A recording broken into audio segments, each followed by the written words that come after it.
Yankees returned home with a bang. That one is rocked to right. Spencer Jones, his first Yankee Stadium home run. Jones just keeps hitting. Whack. The offense exploded for 11 runs in the first 4 innings while doing a little bit of everything. First, there was the long ball. Rice, goodbye, off the second deck.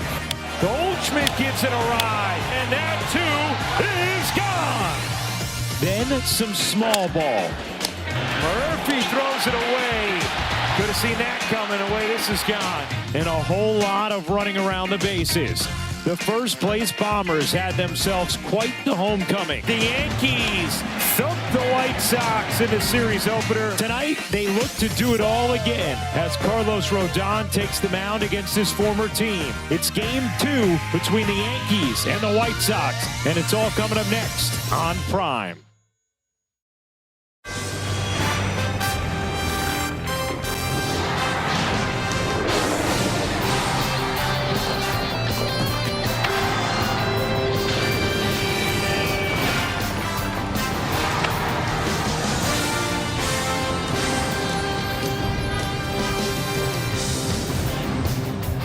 Some hoops outside, get ready for some baseball inside as Prime presents New York Yankees baseball. It's the Yankees against the White Sox in the middle game of a 3-game set from Yankee Stadium in the Bronx, New York. Hey everybody, Ryan Rucco alongside Paul O'Neill. So happy to be with you this Wednesday evening for Yankees baseball on Prime. Paul, the Yankees have had so many players step up offensively this season. How about Paul Goldschmidt? He has been on a tear. Well, here's a guy that started off the year without a position to play, signed a contract just to come back, but all of a sudden he is a huge part of this offense. When guys go down, guys step up. He's really stepped up. He's a leader in the clubhouse. He has been one of the better hitters in the American League in the last month. Doing it against lefties, doing it against righties, and doing it the last 17 games at a .356 clip, which is 4th in the American League over that span. Meanwhile, for the Yankees, they will send Carlos Rodon to the hill. Been really good of late. And last start out, had to battle, but managed to navigate his way to a win. Well, it's so good to see him in the rotation time and time again. He's getting better. I mean, he's always had a good fastball. His fastball is even getting better. Hitter's .083 against his fastball. Big slider, a strikeout pitch. You know, this rotation has become something to really talk about for the New York Yankees. Rodon over his last 4 starts, 2-1 with a 2.35 ERA. Well, coming up, Ben Rice keeps barreling baseballs. Our Meredith Marakovitz dives into what's gotten into Benny in this first half. That's next on Prime.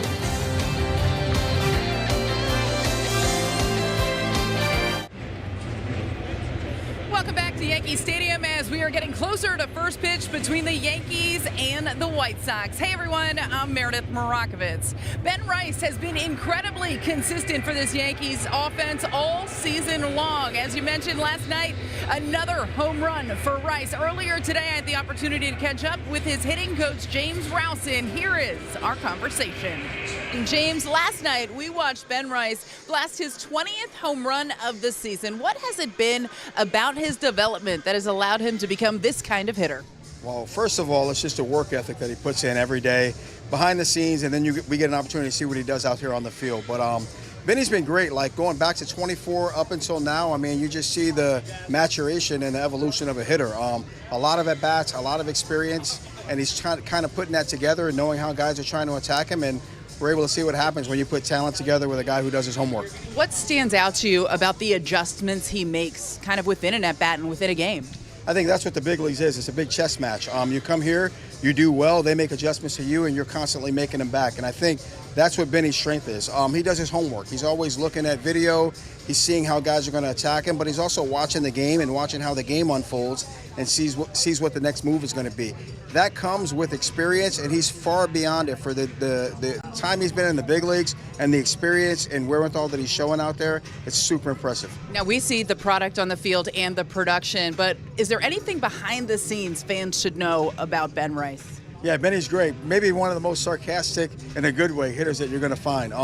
Sneaky, really funny dude behind the scenes. But that humor kind of permeates to his teammates. I mean, he's fun. He's a fun guy behind the scenes, but he works really hard at his craft. This guy studies hitting. He's all about hitting. There's a reason why he's good, because he's passionate about it, and hitting is kind of an obsession for him. Well, I know you work hard too, so I'm going to let you go. As always, thanks for joining me, James. Thanks, Meredith. And we appreciate James Rowson for doing that. I spoke to his teammate and friend Spencer Jones last night about what Ben Rice has been doing this season, and he simply said they don't call him Benny Bombs for no reason. He is just getting started. Ryan, the Yankees sure hope so. He has been fantastic. He will bat second and DH for them tonight. Terrific stuff, Meredith. Loved hearing from James. And I mean, Ben Rice has been one of the best hitters in baseball this year. It's really that simple. Well, numbers don't lie. I mean, if you go down the offensive leaders, I mean, you see Ben Rice's name up there a lot. And, you know, he had Aaron Judge to protect him for the first part of the year. But now he is really a guy that is part, if not the main part, of that Yankee offense. I like learning from James that he's sarcastic as well. Yeah, that's... you can see, I mean, he's a smart guy. He was an Ivy League guy, wasn't he? I mean, he does his homework on pitchers. You know, he's just, he takes what he's learned in the past to help him to go forward.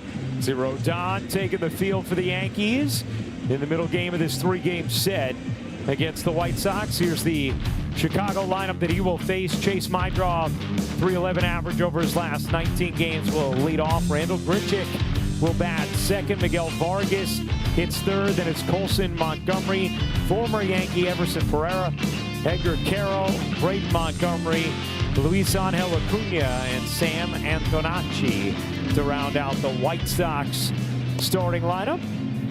And for the Yanks, it will be Carlos Rodon on the hill.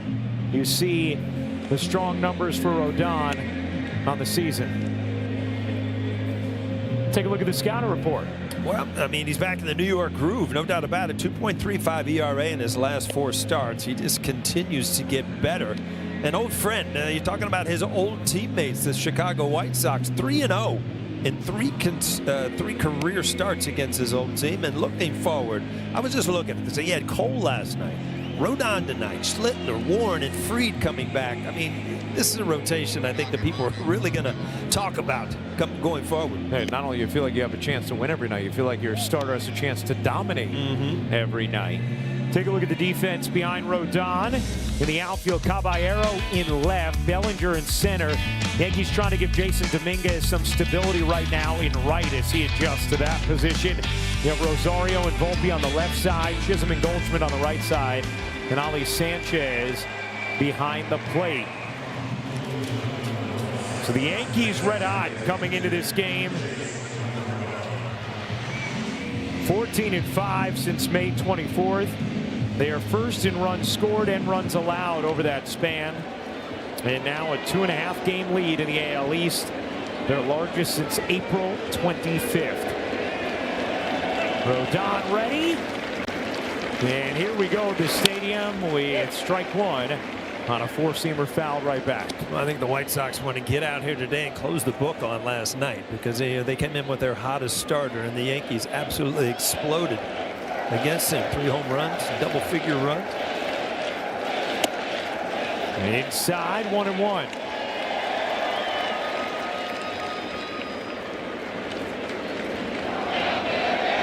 By the way, the Yankees lead is actually now 3 games in the AL East, because the Dodgers have already beaten the Rays today. I think Ohtani pitched that closing game today. So, you know, yes, you are correct. It's funny because Chicago showed up and beat the Dodgers, and then the Dodgers go home and beat up on the Rays. So it's all working out for the Yankees. That's right. Change up in the dirt, 2-2.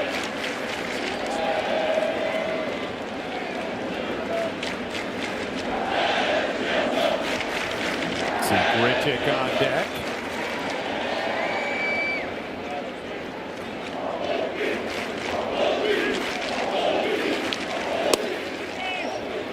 Strike 3 is called. Jimenez behind the plate with a delayed call, but Maidroff down looking. Let's take a look at the scouting report on Emil Jimenez.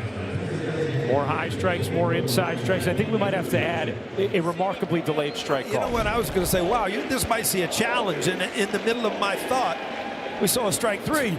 That's right. Popped up behind the plate, out of play. Now, umps like Jimenez or Tim McClellan back in the day, they would say strike, so you'd hear it at the plate, right, even with the delay? Tim McClellan was probably the slowest, and you'd start to hear a kind of a roar back there, but you'd look back, and is that strike? And yeah, he'd punch you out. Is that a strike, or is a subway train rolling through? He was a good one. Yeah. But for us up here, you know, we can't hear it, so. No. We need pitch calm, or we can really hear it down there. That one just misses, 2-1. I mean, Paul talked to you about the fastball and the success Rodon has had with it. Opponents 3 for 36 against it entering this game. As that's driven in the air to right field and deep. Dominguez back on the track with room will make the catch for the second out.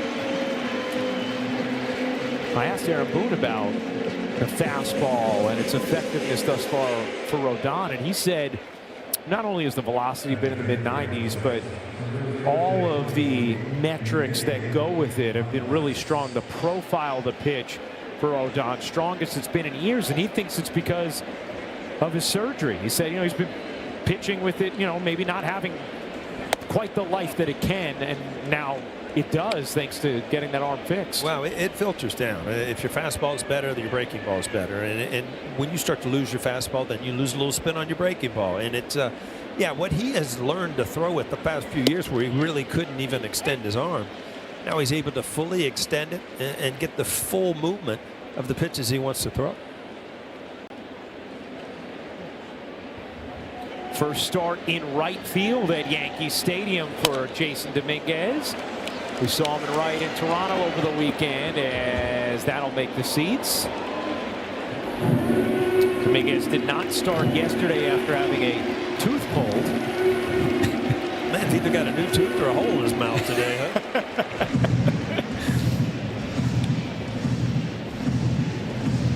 But good to go out there. Rodon trying to make it a quick top of the first. Here comes the 1-2 from Rodon. Hit hard into left field, a base hit for Vargas. Caballero races over to cut it off. Vargas is going for 2. The throw not in time. Vargas in there standing with a 2-out double. Well, Vargas, we talked offensively what a year he is having, and he's just adding to it here. You know, he was thinking double right out of the box, and Caballero actually played this ball pretty good. He cut it off, but the only thing is you kind of have to round it off or kind of reverse pivot to get anything on the throw. You're not able to, but played well from Vargas immediately, not thinking anything but double.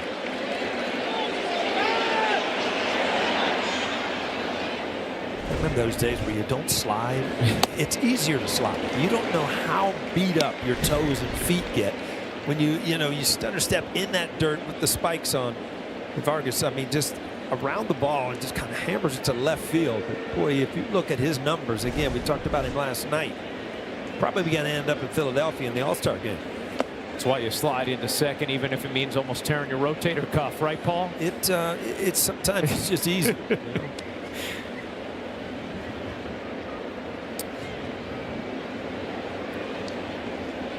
You can go watch Paul slide in the DS in '97. That was a beauty, wasn't it? Yeah. Trick slide. Did he go around? He did. 1-2. I'm going to take a look at it here. Looks like he went out there, but, you know, it's going to be so interesting, Ryan, next year when they really have that ruling up the check swing. I don't know if that would count. Right. Whether or not you're breaking the plane at the baseline. The 1-2 is fouled back. We were talking about Oconee last week. It really is the one call that still hasn't had any sort of real measurement implemented on it. It's just completely subjective when you look at the check swing. Yeah, I never understood how they could call it that quick. And the balk move to me is That's another one. Yeah, there's no rhyme or reason why some are balks and some aren't. See now that check swing, he didn't go. Why not? I think they keep a quarter in their pocket. Just flip a coin.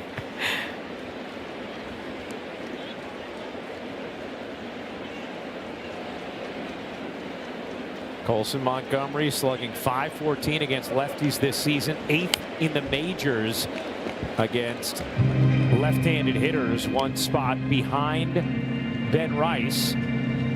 Rice will bat second against the lefty Anthony Kay in the bottom of the inning. But suddenly what looked like it was going to be a quick, efficient 1-2-3. Vargas battles, doubles. Now a longer at bat here from Montgomery, and pitch number 20 coming for Rodon. And there will be a 21st.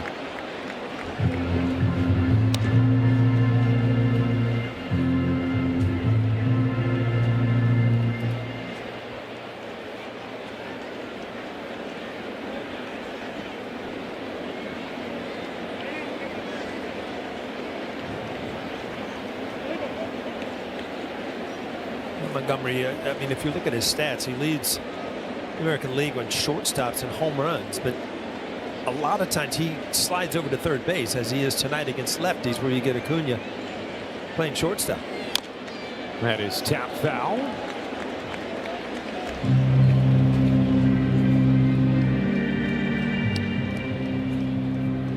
You see the numbers and profile on Montgomery. 22nd overall pick back in 2021.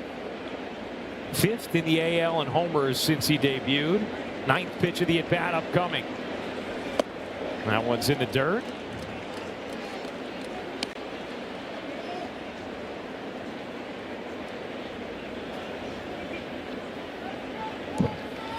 So the count now full on Montgomery. There's the payoff from Rodon, and wow, Montgomery putting on quite an at-bat here. We're turning 2 down there with the umpire. First base umpire just turning 2. How you like that? See that very often. Showing off the skills. Another 3-2 coming. This will be the 10th pitch of the at-bat, make it the 11th. And there will be a 12th pitch of this at-bat. Yeah, this is frustrating for a pitcher, obviously trying to put him away. And then all of a sudden you've got a guy just battling, and you can't lose your concentration. Hey, we got a champion in the booth back here. Josh Hart in the building. Man, good to see you. The 3-2. Finally won the battle. Popped up. Behind second. Volpe there to make the catch and end the inning. Yeah, Josh Hart and Jalen Brunson here in the booth, fresh off a championship.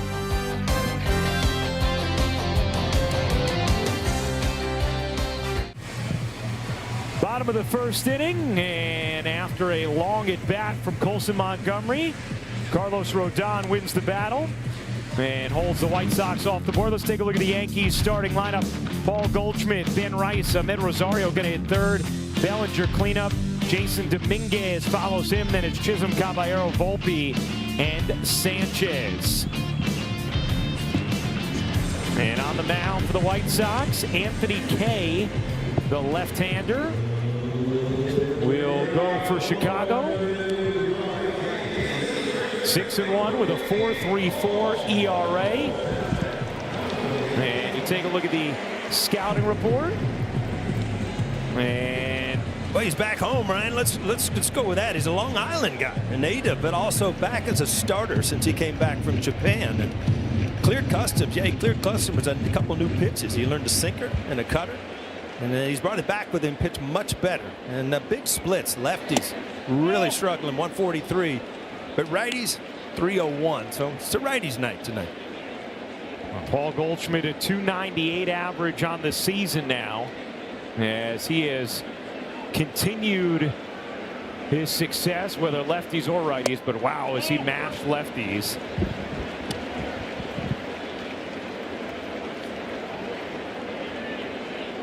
A .419 batting average against lefties.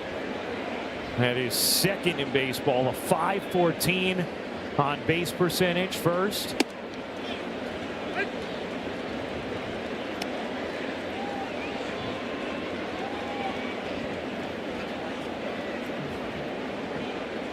And the count 2-1. Swing and a miss from Goldschmidt. Another home run last night for Paul Goldschmidt. Well, Goldschmidt, I mean, the numbers don't lie. When you're talking about what he does against left-handed pitching this year, well over 400. And he taps that to stay alive. I was walking through the tunnel, Ryan, and I saw him over there doing some drills, and I just walked over and was talking to him. It was so interesting to me because he's been around the game so long that he's still kind of an old school hitter. Yeah. But he does have access to all the analytics now of everything. But he was talking, and I was, worried about staying on top of the ball, almost like you were chopping down. And he has that same vision. Obviously, you don't swing the bat that way, but you have that vision of that, which keeps you through the strike zone that much longer. What you would do in right field over and over again, right? So you did come to a few games. Yeah, you know.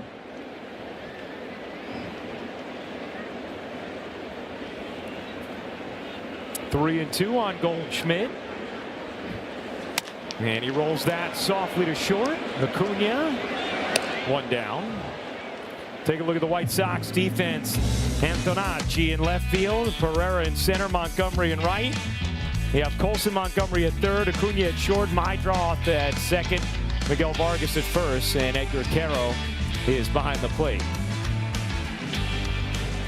And here is Ben Rice. Ben, the first left-handed hitter for the Yankees with 20 homers through the first 71 team games since Curtis Granderson did it back in both 2011 and 2012. We're talking about 14 years ago now for what Ben has done. Did you see all the comparative thing? It's like nobody's done this since Aaron Judge. Yeah. Done this since Aaron Judge. So, if you were coming up as a young player and you're trying to get these historical facts, you had Aaron Judge ahead of you in every aspect.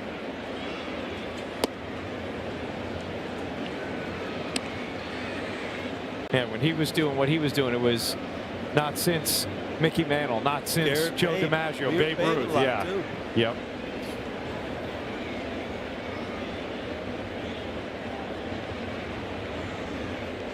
The 1-2 to Rice. Cued foul.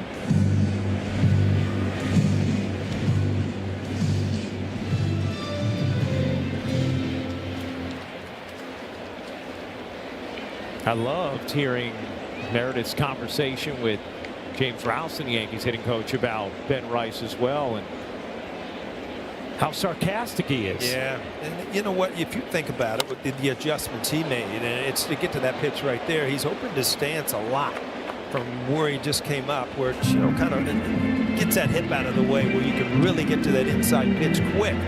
He's got to be careful that you stay in there to cover the outside pitch, and he's been able to do it.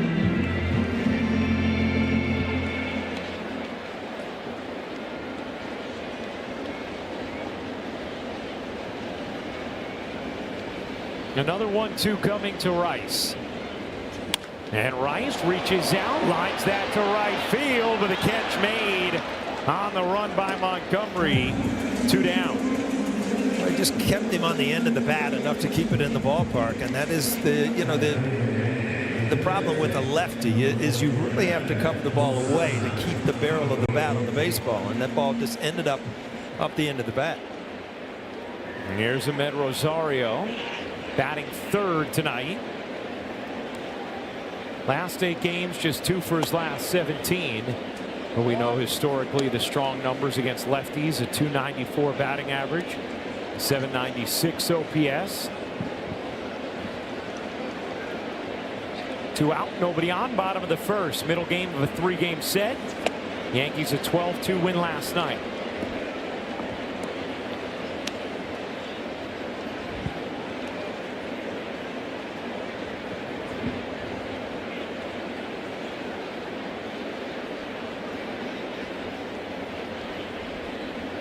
And the 2-0. Ripped to left field. That is a fair ball down into the corner. Rosario headed to second, and he is there with a 2-out double. Well, Rosario is in there tonight because he hits left-handers, and he has his whole career. And again, he is so quick inside that this ball does not give him a problem. Just lines it into the left field. An easy double.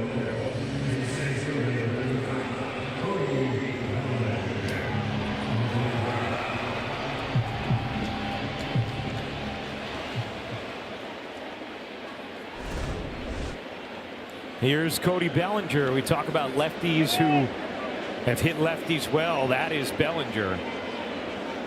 Since last year, #1 in all of baseball in batting average by a lefty against left-handed pitching, .323. As Rosario leads off second.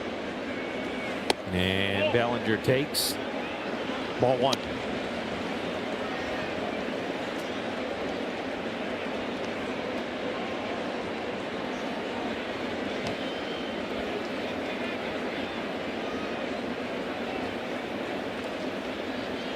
The 1-0 in their first strike, 1-1.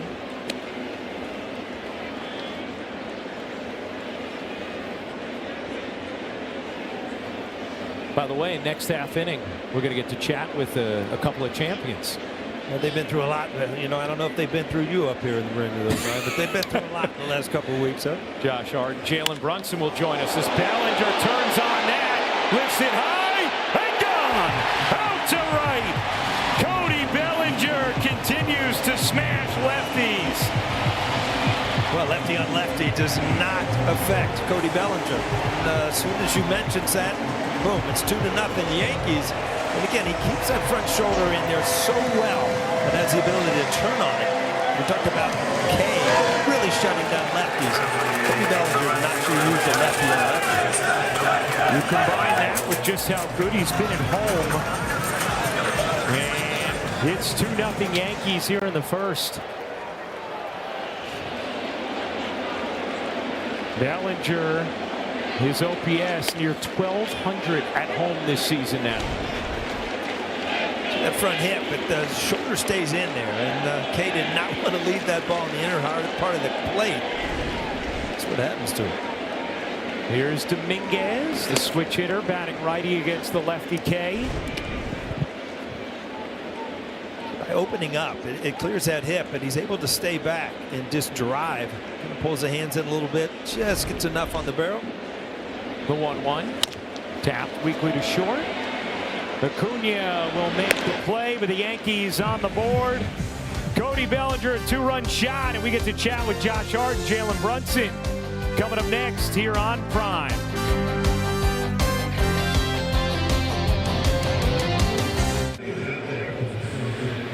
Well, we know the NBA came to Prime this year, and we have a couple of NBA champions joining us on Prime right now at the booth in Yankee Stadium. Jalen Brunson, Josh Hart here with us. Thank you for being with us, fellas. Appreciate you, man. Thanks for having us. Any sleep yet? A little bit. A little bit.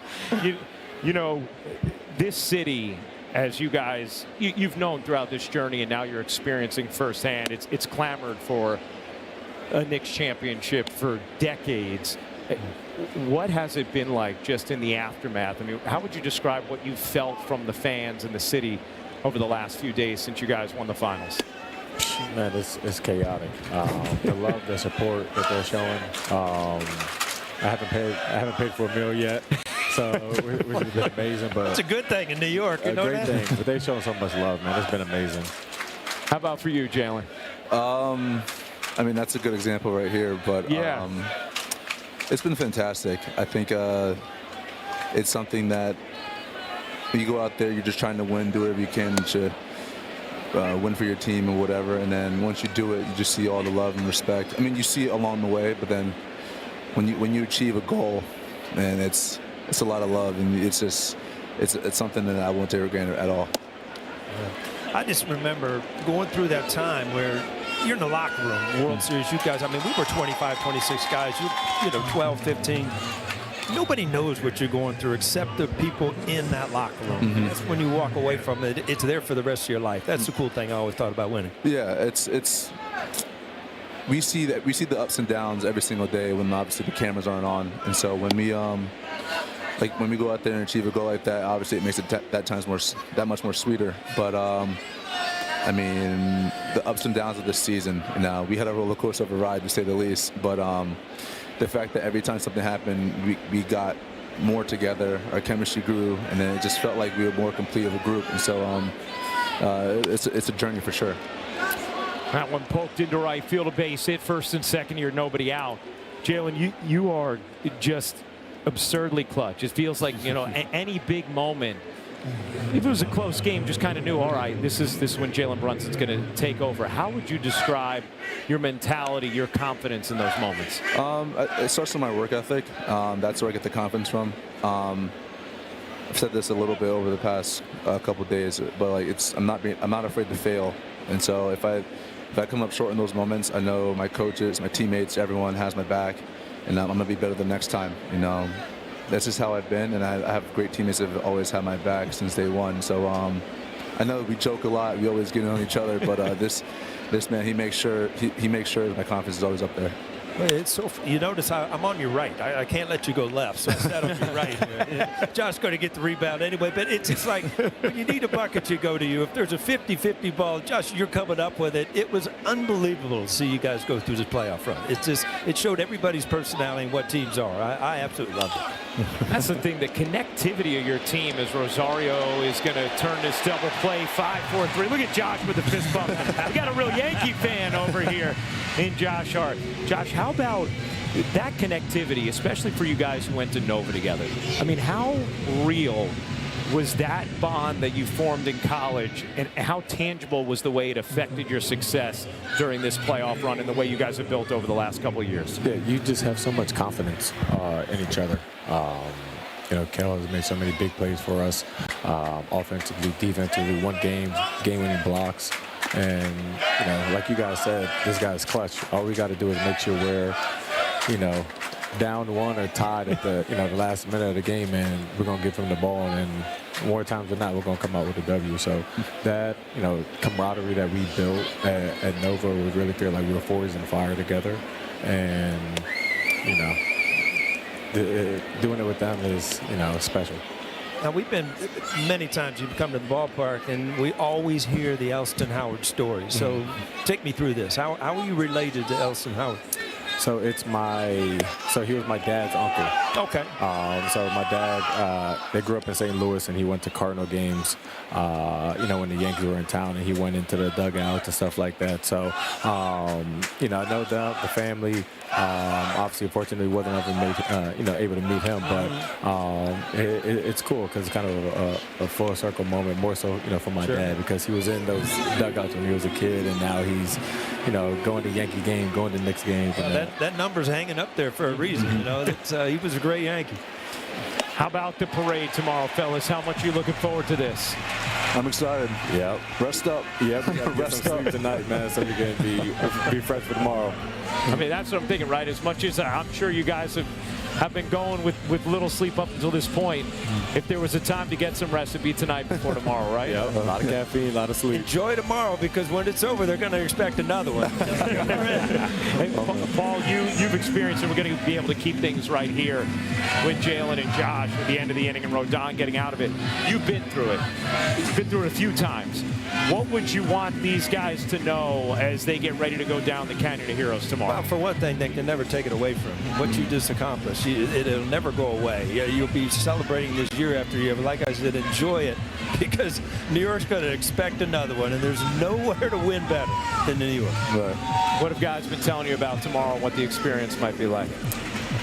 That this is going to be crazy. It's going to be chaotic. But just to be in the moment, live it up, celebrate it with your friends, celebrate with your family, celebrate with your teammates. Because you never know if you're going to be here again. You want to be here again. That's the goal. But be present and celebrate. You talked about the fans and some of the interactions you've had. I'm wondering, because obviously you see the reactions. Has there been any interactions from people that have stood out more than others? Maybe something the fans said to you, or something that has really hit about what this title has meant to certain individuals as they've come up to celebrate you guys in the aftermath of this? Or maybe there's one sentiment that you've heard repeated over and over again that has really struck a chord with you guys. I would say that there's been a lot of guys that that's talked to us and like, yo, I watched this moment with my dad, or me and my dad dreamed of this moment, and it was always, a connection to family. It's what's so special about New York is, that family connection. Like, this is generations of Knicks fans all celebrating as one, and I think that's, the constant. All right, well, fellas, we appreciate you being up here. Congratulations on the championship. Enjoy tomorrow and enjoy the game tonight. Thanks for giving us so much time. Appreciate it, man. Go Yanks. Thank you. Congratulations. Thank you. You got it. Congrats, Jalen. Yep. Do well. You too. So Josh Hart, Jalen Brunson spending some time with us here on Prime. After the NBA came to Prime this season. And receiving a nice ovation as they head out here at the stadium.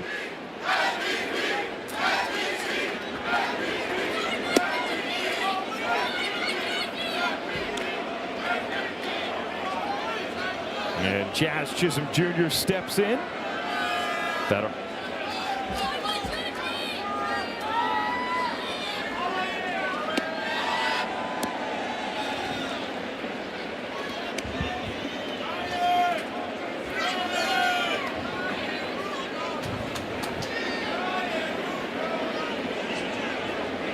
All right, well, the chants have gone from Brunson to Paul O'Neill to me, Paul, so we'll take... I was starting it.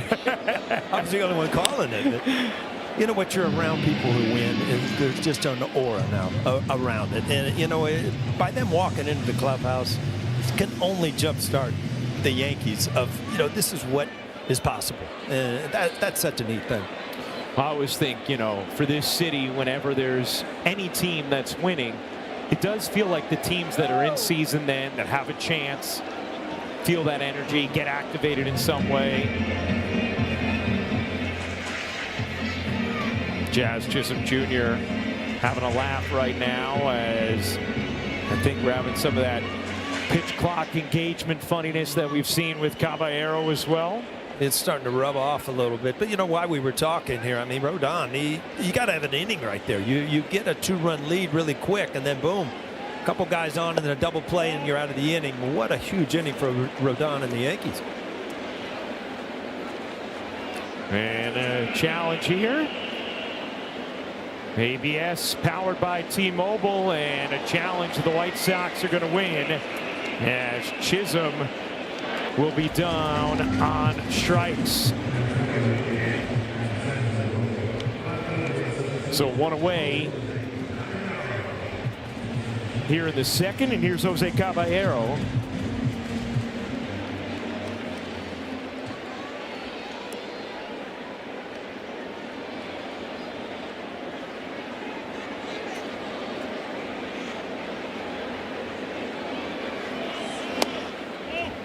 And there's a ball, 1-0.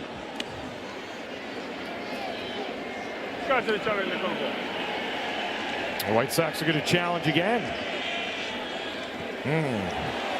Well, wow. Carroll was testing his luck, but that's about as much as you'll see a catcher miss by. You know what Michael has always said during the year, we got to keep like the top 10 in a barrel. That might be in the top 10. And you know what's amazing about it, Paul, and it just speaks to how incredible your knowledge of the strike zone is, right?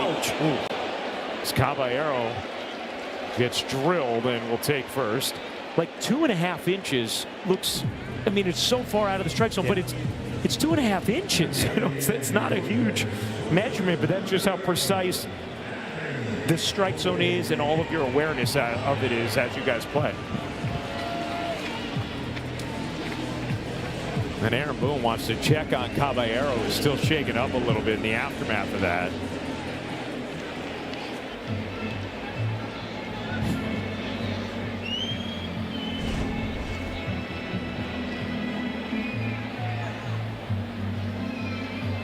Yeah, right off that right big toe area. You know what you want to do here? That's a back foot there. Is you go there and you act like, you know, you're hobbled, right? Yeah. Which it hurts. But then you steal on the first pitch. that was always like a little trick you could Little play. gamesmanship.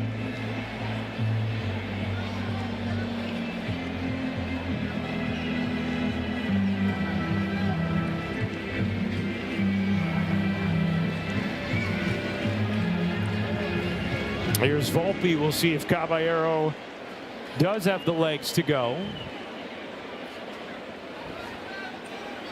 He's inching. And first pitch of ball.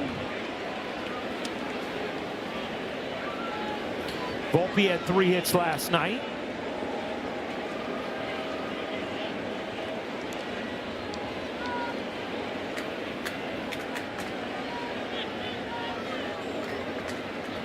Six hits over his last 4 games after he had just 3 the previous 9.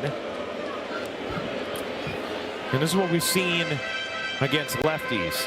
Volpe will start at short, and Caballero starts somewhere else on the diamond, typically the outfield.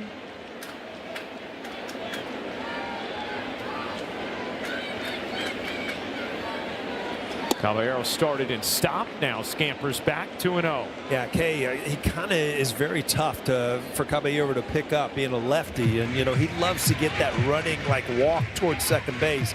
It's very hard to time against a left-handed pitcher.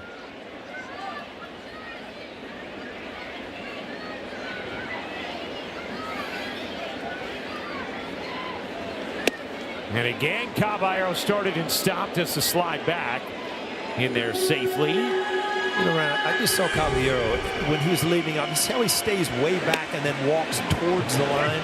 That's what we were taught a long time ago, and it was a perception from the pitcher that you weren't off the base that far. And then as you start walking towards the baseline, you're in a running position. Volpe waves and misses.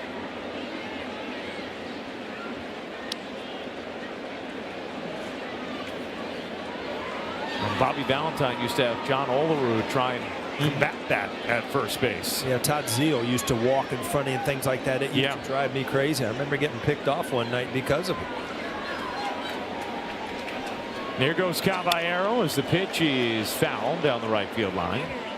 Finally got a good jump, but nothing Volpe could do. I mean, he's in a hole at the plate. He's got to try to swing at a strike, but he did get a great jump there, timed well.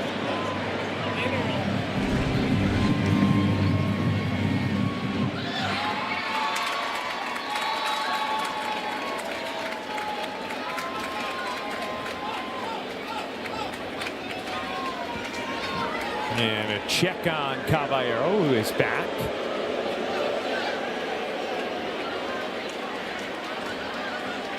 Well, that move right there as a baser really doesn't help you because it was just a show me. You know he's got a better move, but you know you don't know whether you want to trust that he's not going to come over there again.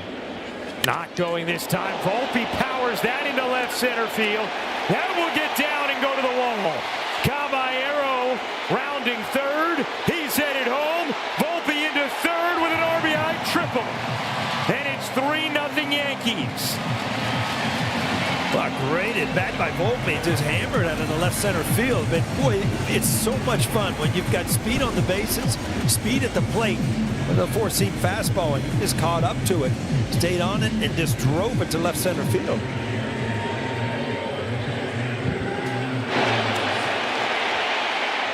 Caballero wasn't even busted at full speed, knew he'd be okay. Also wonder if he's affected a little bit by the hit by pitch there. You know, he looked back and about halfway from second to third and looked back, and he saw himself that he was going to score easy, so he had to shut it down a little bit.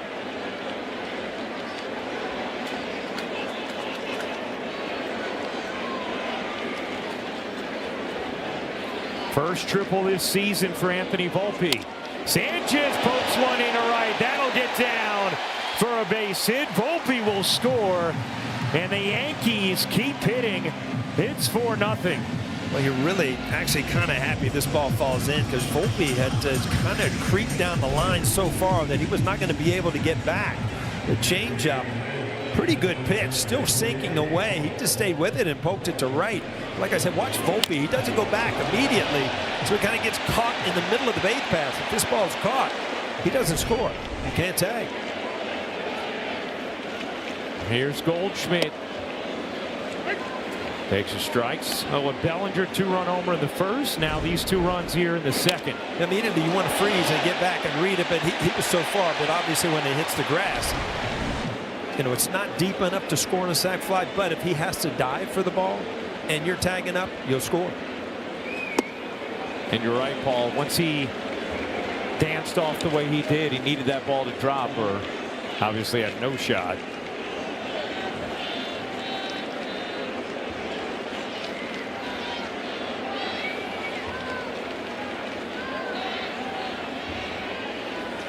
Well, there's all kind of hits in right field right now, because if you look at the defense, you've got Montgomery out in right field, just almost on the warning track. Asking Caballero, Tim Lynchage saying, "Are you okay?"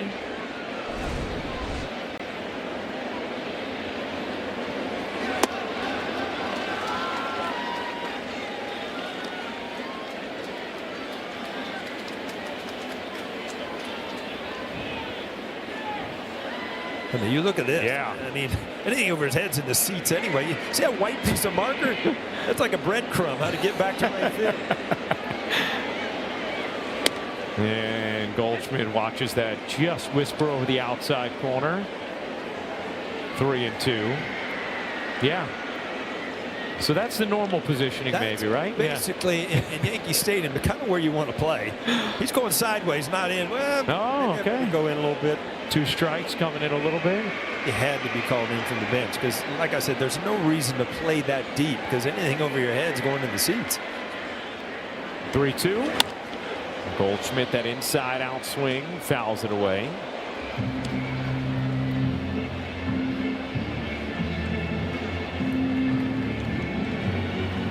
That was interesting as you saw that ball fouled off. And Kay was, you know, we talked about he learned a sinker and he learned a cutter while he was in Japan. Because of the high fastball, because of the way they hit, they fouled that high fastball off, and it's a strikeout pitch used here. Fly ball, right center. Montgomery in to make the catch for the second out.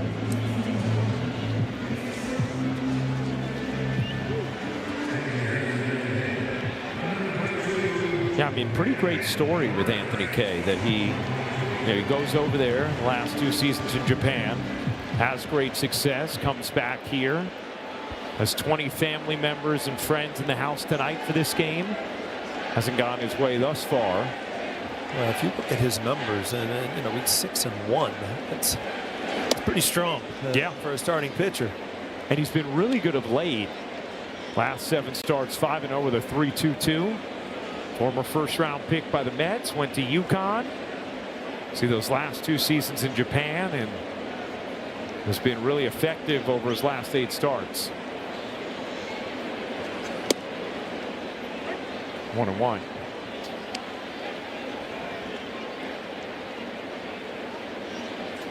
Rice flew out to right his first time up.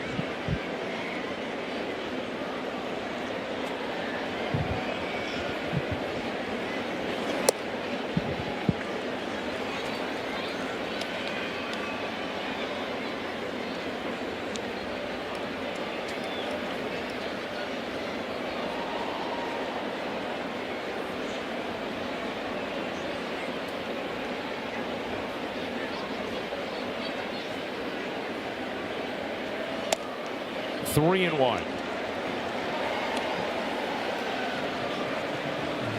And Rosario on deck.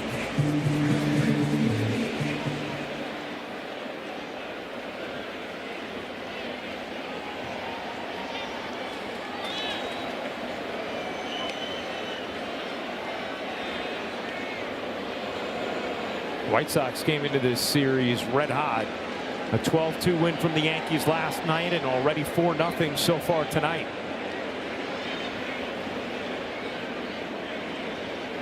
The 3-1. And that's outside ball 4. Rice walks, and it continues for Ahmed Rosario, who got the offense started with a double with 2 outs in the first.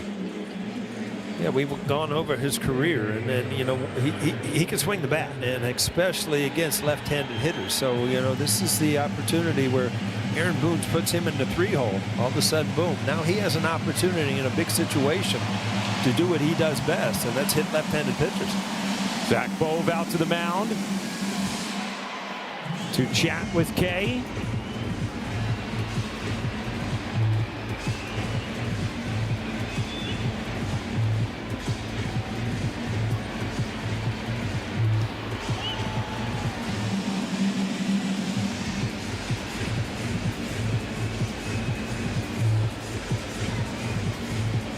So the Yankees with 2 in the first on the Bellinger homer, 2 already in here in the second. The RBI triple from Volpe and single from Sanchez.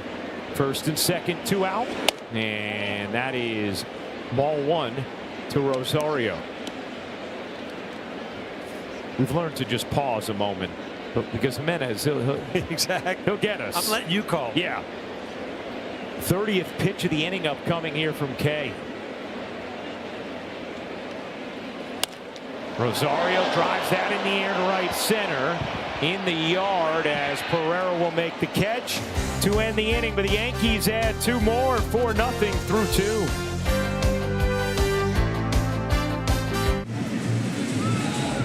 Welcome back to Yankees baseball on Prime as Carlos Rodon is on the mound for his 3rd inning of work as the Yankees lead the White Sox 4-0. Carlos Rodon is making just his 7th start of the season, and it's very clear he is trending upwards. Last 3 starts that he was on the mound, the Yankees won those games, and you've seen steady improvement from Rodon all along the way. In speaking with pitching coach Matt Blake, he said there are a lot of reasons to be encouraged. Ryan, you touched on one of them, his fastball and the way it has been playing this season. In speaking to Blake, he felt like that pitch profile and velocity is very similar to what it was last year, but the results are clearly a little different and a little better so far. You can tell by the way batters are swinging. They're often late with their swings, not as much hard contact. One area that they would like Rodon to improve a little bit are the walks. We had 1 walk earlier in this game, but you look at the last 3 games combined, 8 walks for him. They feel as though sometimes he tries to get a little bit too fine, kind of tries to get to the edges too much, and he runs into trouble there. He said he needs to use more of the outside quadrant, but have faith in his stuff. Don't worry about trying to be too fine. His stuff is good enough to get the job done. Oh, great stuff, Meredith, as Chisholm with an incredible pick for out number 1. You just got to time this, what they call Olay, and just kind of swipe at it. It's just hope that it hits and stays in your pocket. No way to come in or go back, and pretty good when it works. Eyes on the ball, right? Yeah. And Jazz added a little extra velocity at the end of that Olay. Well, you know, if you're going to knock it forward, it stays in the pocket that way. But if you look at that pocket, you don't really have much room for error. No. Here's my draw.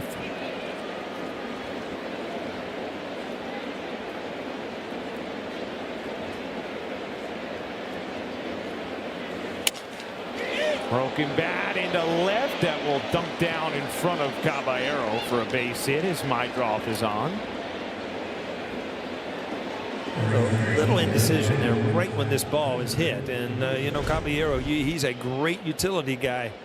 But you know what? When you have to play all the positions, the outfield, sometimes the ball comes off. That ball was a jam shot, so it didn't have the carry that he thought initially off the bat.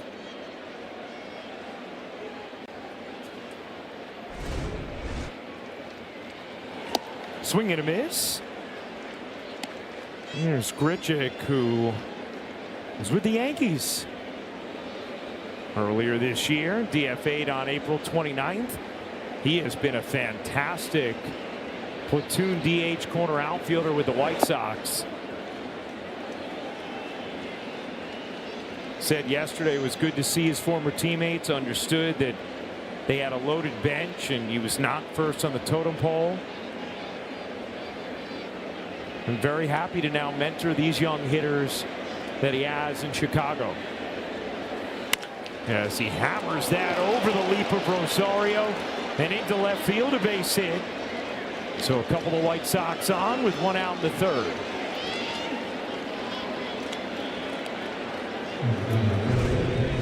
Well, because it was hit so hard, and Meidroth had to freeze at first base, not knowing if it was going to be caught or not. So he was not able to advance to third. So Rodon still has a double play ball in option.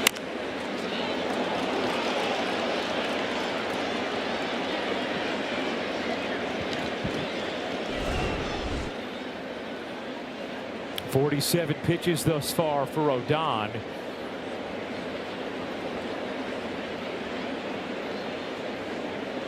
Who needed 12 pitches to retire Montgomery for the final out of the first. Kind of set the tone pitch count wise, as that pitch is going to be challenged. So an ABS challenge here from Sanchez, who knew that nicked the corner.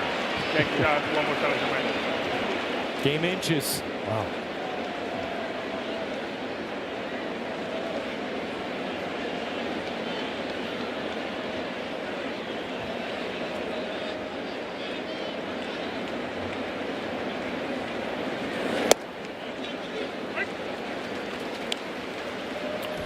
Going 2 now on Vargas, who doubled his first time up.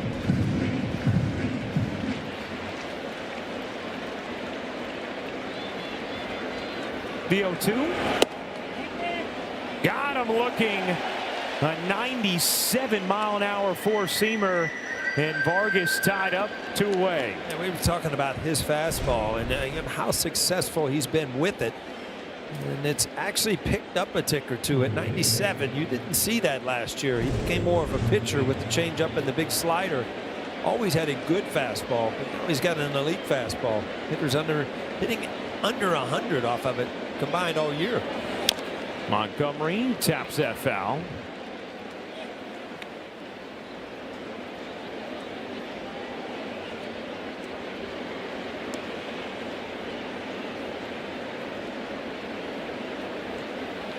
Montgomery had that 12-pitch at bat in the first before Rodon won the battle. And 0-2 on Montgomery. That sinker has a lot of added velocity this season for Rodon, up 1.5 miles per hour on average. And he got that one up to 94, a pitch that he had previously averaged around 91.5 miles an hour.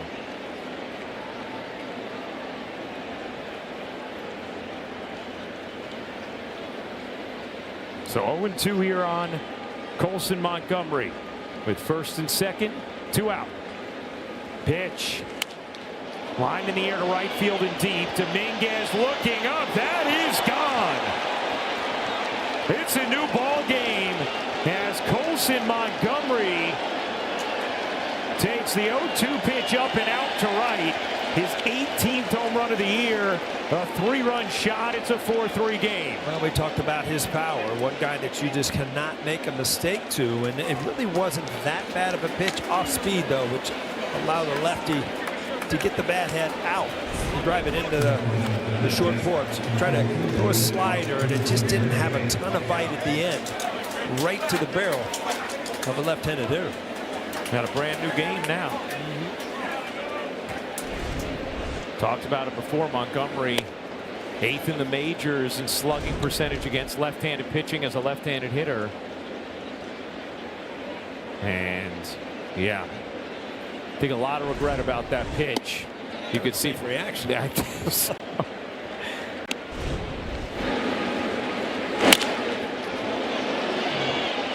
You saw Sanchez on that view there, wanting the ball way outside, and ended up middle away, which gives you the ability to hack at it from the lefty.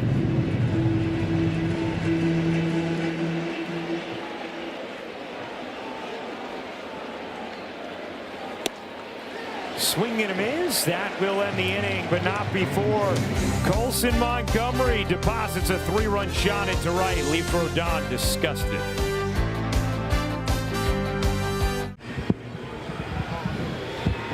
Well, Colson Montgomery, a 3-run homer to make it a 4-3 game. How about that? How about that? Yeah, Mel. Colson Montgomery broke a 30-year White Sox drought, becoming their first-round high school pick since '95 to reach the majors. Calm, effortless demeanor, and earned the nickname Big Smooth. And how about Indiana high school basketball? Had a standing walk-on opportunity with the Hoosiers. Nice. But went the route of baseball.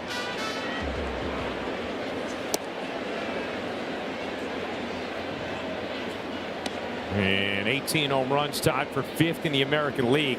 It looked like there was some regrets about the pitch selection in the aftermath of that one. I don't know if it's the pitch selection or just the location. I mean, when you want to throw that ball off the plate away and you miss away, you're going to get hit. You know, you've got to throw that ball so it looks like a strike and ends up off the plate. 2-1 to Bellinger. And it's 3-1. So Yankees offense has to go back to work against Kay. Bellinger, a 2-run homer in the first that got the scoring started for the Yanks.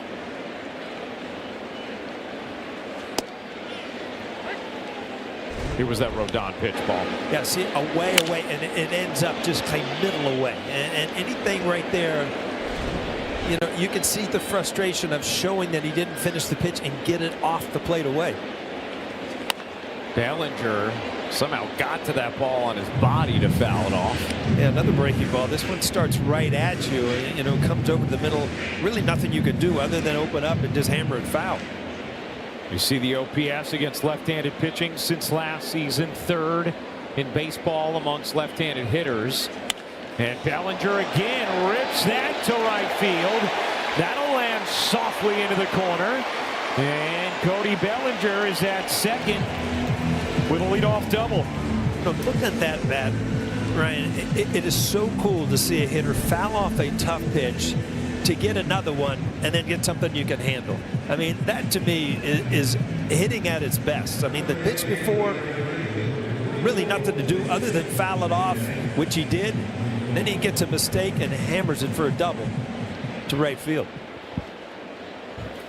Paul, we talk about this quite often, but it bears mentioning again, he is the kind of player, the more you watch him, just the more you appreciate his greatness. Obviously, you could just look at his numbers and know what a good player he is, but when you watch him day in, day out, he's just such a good baseball player. Right. When you add his defense, his base running, his instincts, and just everything together, you're looking, you know, he's not in left field tonight, which he usually is, but you know, you're looking at probably the best left fielder in the American League all around.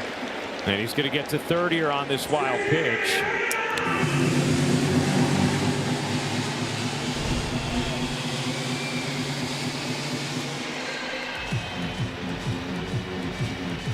Not the boldest effort to block it, but it gets scored a wild pitch. Infield in, the 2-0. And it's 3-0 on Jason Dominguez. It's not like Kay's trying to pitch around anybody. You don't have an out on the board yet. You start pitching around people, you're setting yourself up for a big inning. See if Jason has the green light. 3-0. And taking 3-1. Dominguez, after his medley of caffeinated beverages, really contributed in Toronto. A big home run and a big double back-to-back games. A 3-1 to short.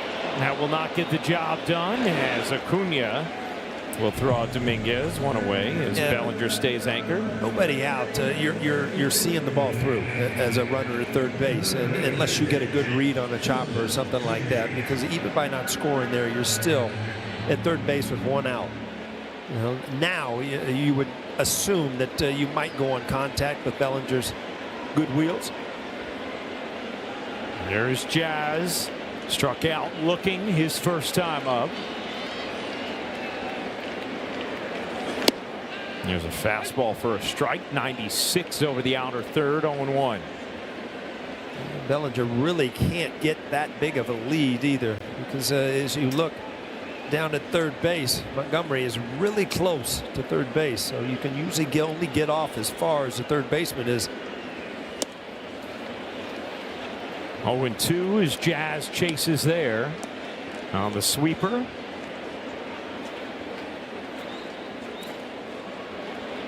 Jazz been better against lefties this season than he has been throughout his career. Batting average up, OPS up, both quite a bit. In his career, 232 against lefties, 676 OPS, but this year 256 and 763.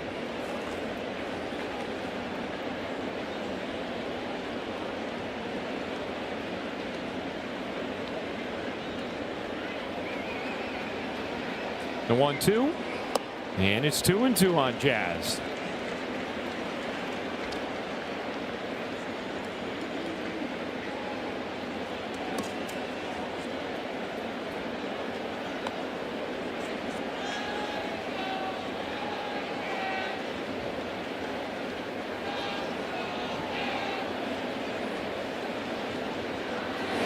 Swing and a miss. What a perfectly placed sinker.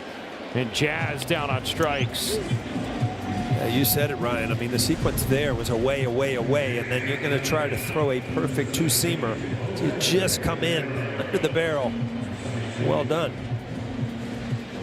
You see how stiff he is there because he's looking away, and then all of a sudden you see it in, and you're just going to try to make a swing at it. So now can Caballero pick up his teammates after Bellinger was at third with nobody out? And did he go? No. A soft ground out from Dominguez to Acuna, who was in at short, and then the Jazz strikeout.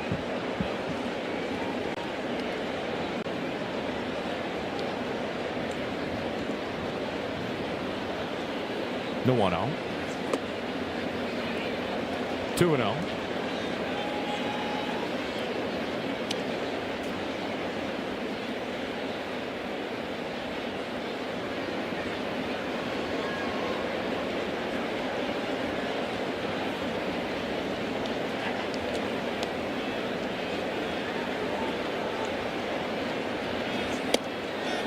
That's in there for a strike. 2-1.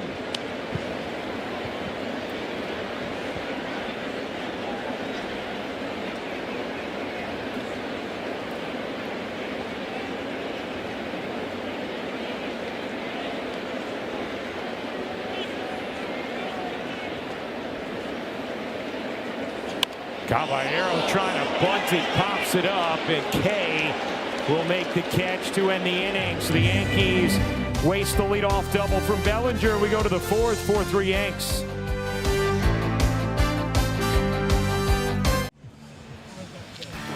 NASCAR returns to Prime this Sunday at 2:30 p.m. live from Naval Base Coronado in San Diego. The first ever NASCAR race on an active military base, honoring the Navy as part of America 250 NASCAR. It's on Prime. Edgar Quero leads off here for the White Sox in the fourth. Yankees 4, White Sox 3, and Rodon deals strike one. It's impressive. You got a little Spanish accent when you said these names. You know, sometimes I'll roll that R for you. Yeah, mix it in. I think Antonacci is my best work though tonight.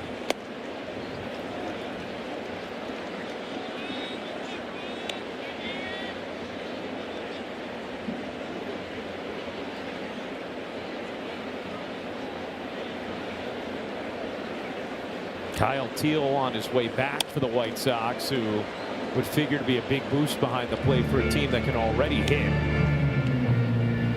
because they haven't got much offensively from Caro or from Romo.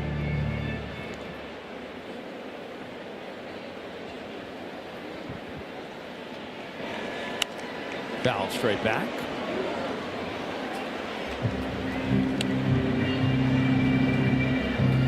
I wanted to ask you something, Paul. You know how we've talked about the White Sox, they have a lot of hitters who have credited the director of hitting, Ryan Fuller, for reworking their swings as Caro singles into left, helping them either resuscitate their careers or just grow through minor league struggles and get to a place where they're impacting at the major league level. Now, organizational structures have certainly changed when it comes to even that title, right? In recent years with the director of hitting. You think back your career, if there was someone who influenced your hitting more than any other coach-wise, is there one guy who stands out? I mean, every guy you work, it's kind of like a manager. You know, you learn separate things from every one of your managers. Well, hitting coaches are the same, but the one time that I really made a huge change was with a leg kick was when Rick Downs was hit. And, you know, he was patient. He stayed with me. And, you know, I can say that Chris Chambers helped me about big situations because he had been in them. And Tony Perez with the Reds about, you know, what to look for with guys on base. So you take a lot of things from a lot of people, the mental part and the physical mechanics. Well, speaking of physical, yeah, Carlos Rodon, he's saying, I'm good, I'm good. There's something in his eye. Yeah, I said something in my eye. Can't get a bug in your eye without the trainer running out there now. Huh?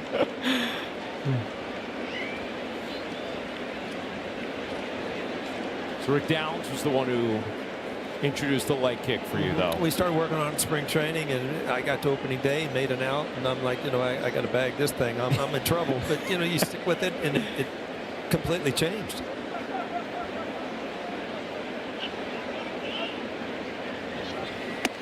High and into Braden Montgomery. I mean, how long, Paul, mechanically, if you make a mechanical switch like that, how long before you actually felt like this is comfortable? It's funny, you feel it immediately, but then do you trust it enough to take it into a game with the game winner at second base? That's where you got to get over the mental thing. Because as soon as you don't think about it, a change, you go right back to where you were naturally. And that usually, if you're making a change, you're changing something. You don't want to be where you were. I tell you something I really did, and I look back and I did it intentionally every year. Going into the playoffs, going into the World Series, I would change something just a little bit. Really? Maybe move your foot an inch, or, you know, wait, just because it made you aware of your mechanics, where in big at bats and things like that, you kind of got away from all that was going on. That is a fascinating nugget, though, because usually your guys say they don't want to think about anything mechanical up there. For you, it helped you block out the situation. Right. Wow. Didn't always work. We'll have to go back and look at what certain postseason adjustments were, right? There's not a hitter that's played the game that you can't look at year after year that their stance is a little different. Their hands are a little different. It's just it becomes a comfort. When you leave in your car after the last game and you come back to spring training and you get you know, you start hitting, everything has changed a little bit. Yeah. And it's just the way it is. Well, that's probably not a swing that Montgomery's going to want to duplicate. You know, you do put videos together about your good and bad ones, and you never watch the bad ones. That's not going to be on the reel right there. That's just a good slider, man. You know, he just buried that on the back foot.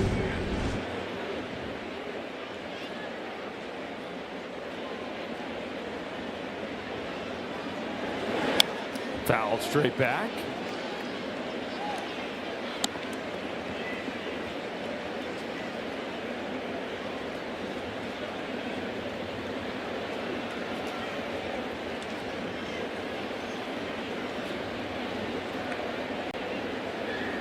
Yeah, one high and in, and it's 1-1.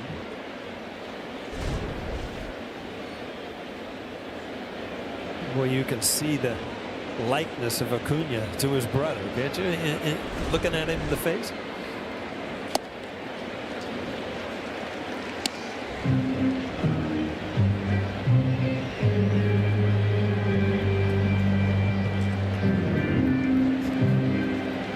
Ronald, 4 years older. And how about their younger brother, Brian? He's an infielder in the Twins system.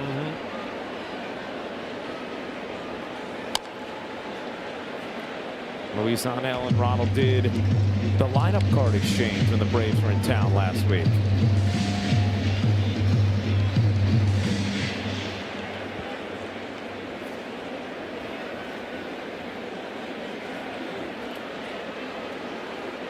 And yeah, I could see it, Paul. 2-2.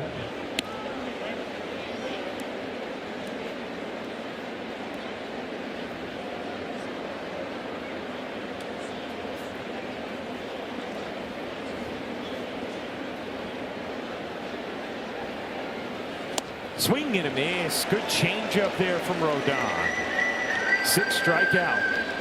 It's funny, early in that count, he threw the 0-1 fastball up and in. And it's probably not intentional, got away from him a little bit. But as a pitcher, you got to realize you got to use that pitch to set up something. And because he did, he allowed this changeup down on the way to become a strikeout pitch. Here's Antonacci. And a check over on Caro.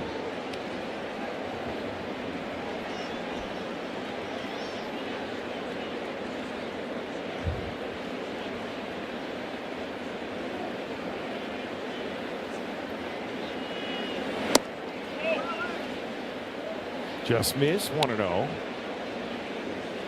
We were giving you the numbers last night. Antonacci, an AL leading 15 hit by pitches, most through a player's first 53 career games since the 1800s. Kid Elberfeld, who was a Highlanders captain. Oh, wow. So we got some Yankee ties there.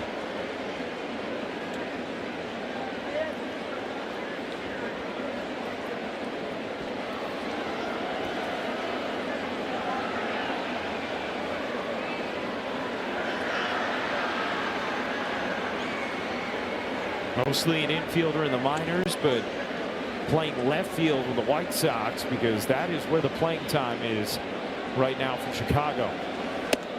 2-1.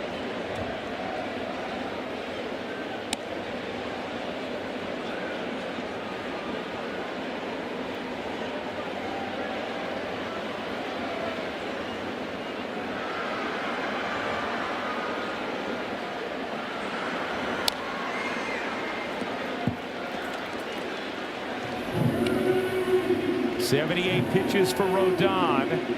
2 outs here in the top of the 4th. Yankees a 4-3 lead. 2-2 on Antonacci.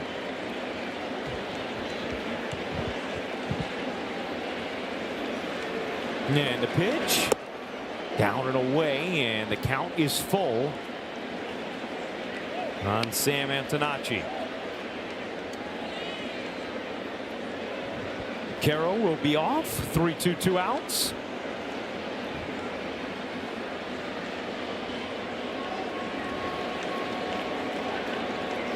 Three-two.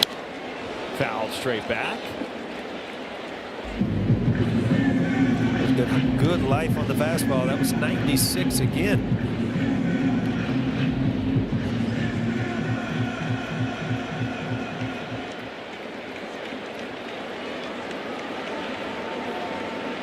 See what he goes to on another 3-2. Tipped into the glove. Went to a sinker. And Rodon with his 3rd straight strikeout. Now 7 on the night. We go to the bottom of the 4th.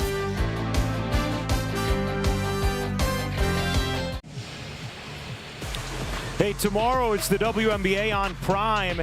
Angel Reese and the Atlanta Dream take on Caitlin Clark and the Indiana Fever in a can't-miss matchup. All tips off this Thursday. That's tomorrow at 7 p.m. Eastern. Always a fun matchup. Was Indiana-Chicago, now Indiana-Atlanta. Caitlin Clark, the reigning Eastern Conference Player of the Week. Indiana-Chicago. All I think about is Larry Bird and Michael Jordan. That's just where you're from, right? It's just the time of the year where basketball was basketball. Yeah. Larry Bird coaching Indiana against Michael, too.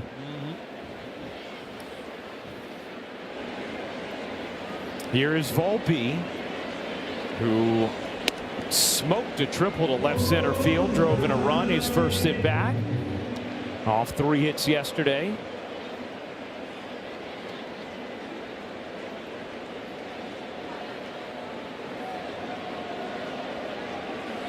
And Volpe goes the other way this time, hit it hard, but right at Montgomery, 1 down.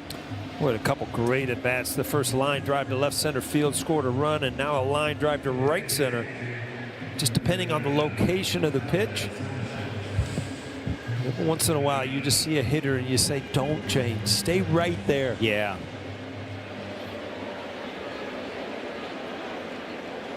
Here's Ollie Sanchez. An RBI single, his first time up to drive in Volpe. And looked like Carroll was not pleased with that ball call, but was not going to barter the final ABS challenge. And that's the strategy of it, right? It's not just about, do you think it was a strike or a ball? It's about, is it worth the risk? Carroll's already been wrong once today. Do you want the responsibility of being the guy who is the reason your team doesn't have anymore? I mean, you're looking at the situation, 4th inning, you've got 1 out. It's the first pitch of a count. You know, it's just a very awkward way to lose a challenge.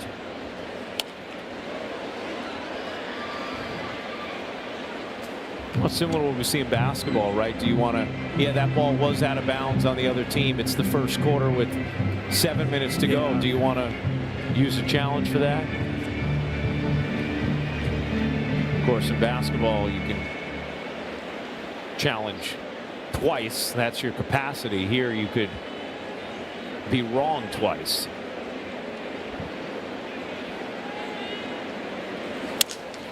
Broken bat. 1 hopper to third. Tough play. Not made by Montgomery, and Sanchez is on with 1 out here in the 4th. Jam shot, and it must have had a lot of spin on it because he had plenty of time. Just like a humpback, but he kind of ran himself into a short hop and did not make it an easy play. Another step forward, he almost catches on the fly, but came off the heel of his glove. That's going to be an error of Montgomery.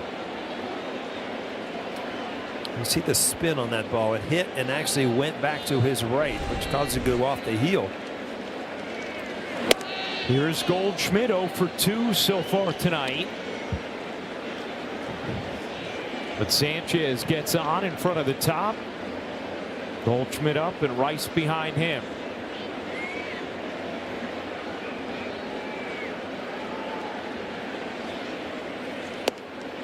One and one.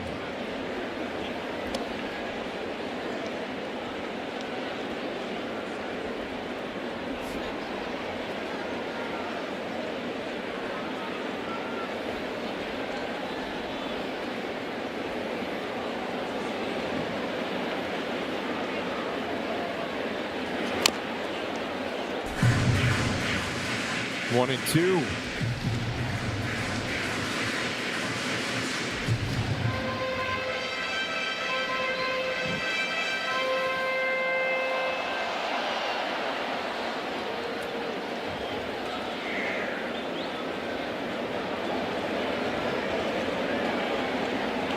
Sanchez leads off first. The pitch.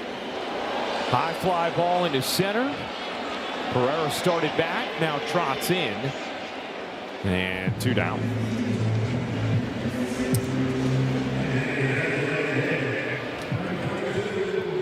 Here is Ben Rice.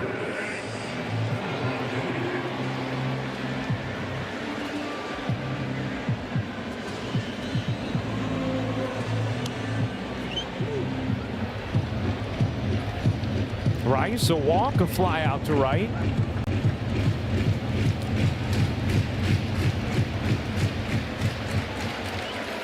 Ben Rice, just the 8th Yankee since 1961 to hit 20 or more home runs twice within his first 3 seasons. And he smokes that to right field for a base hit. Another good solid at bat off a lefty for Ben Rice, who again has really learned to take care of lefties in his own right this year. This is the same swing. Look at the pitch. Pitch has a little bit of the plate, so he's able to hammer it where he hit the same ball on the outside corner just off the end of the bat. All on location. Good solid swing.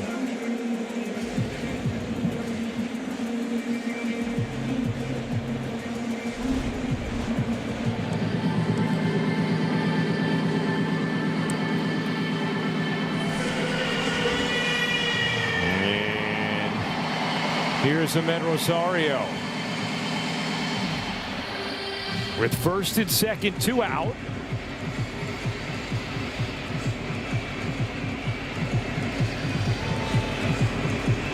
Yankees scored 2 in the first on a Cody Bellinger 2-run homer. 2 in the second on a Volpe triple, a Sanchez single. Rosario 1 for 2 is doubled and flown out to center.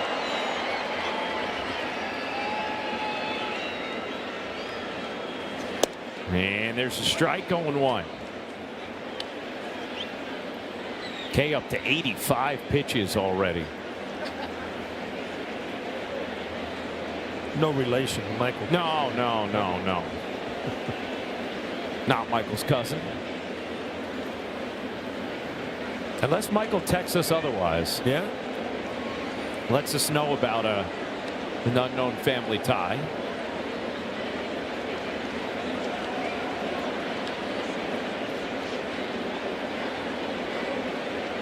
The 0-1. Little looper to second. Mydrov will make the catch to end the thread. This game goes to the 5th. The Yankees holding a 1-run lead.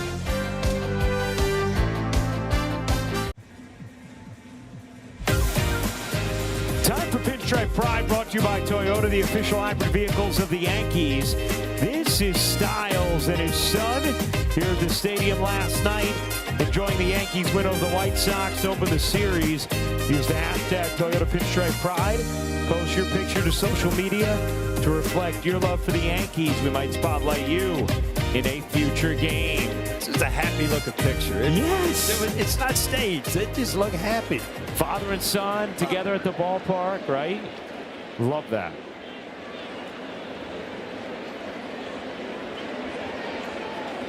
You know, little Remy, my son, just turned 1 a couple days ago, and he already, all he wants to do is throw the ball around. That's it. Yeah. At 1, is he got his wheels yet? Is he up? He's not walking yet, but this little dude's the fastest crawler I've ever seen. I told Michael K years and years ago, I said, once they get their wheels, life changes. So you might as well enjoy it. Yes, learned that with Evie. By the way, Michael chimed in and clarified for us that Anthony K is his 8th cousin. So it's nice. Yeah. So who's he rooting for tonight? That's a great question. It's adopted family versus blood. That's tough for Michael.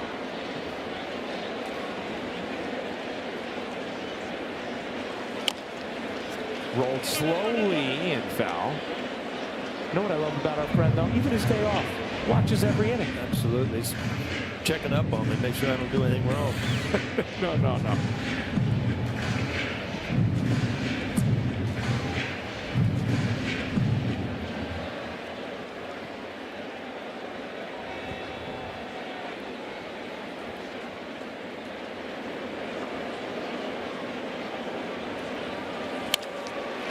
That is cracked into left center field, and that is going to roll all the way to the track. Bellinger will cut it off. Mydrov looked like he was thinking about 3 for a minute, broke it down, and he is on with a leadoff double here in the 5th. Good solid at bats. Mydrov tonight. Changeup.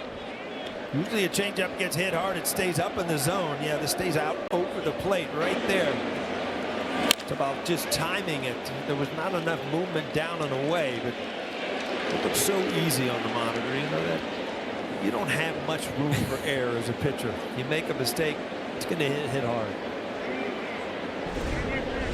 Mydrov, another one of those good young hitters for Chicago. Aaron Boone's talked about it over the last couple of days. The forming of a core for Chicago that you feel like could be good for a really long time.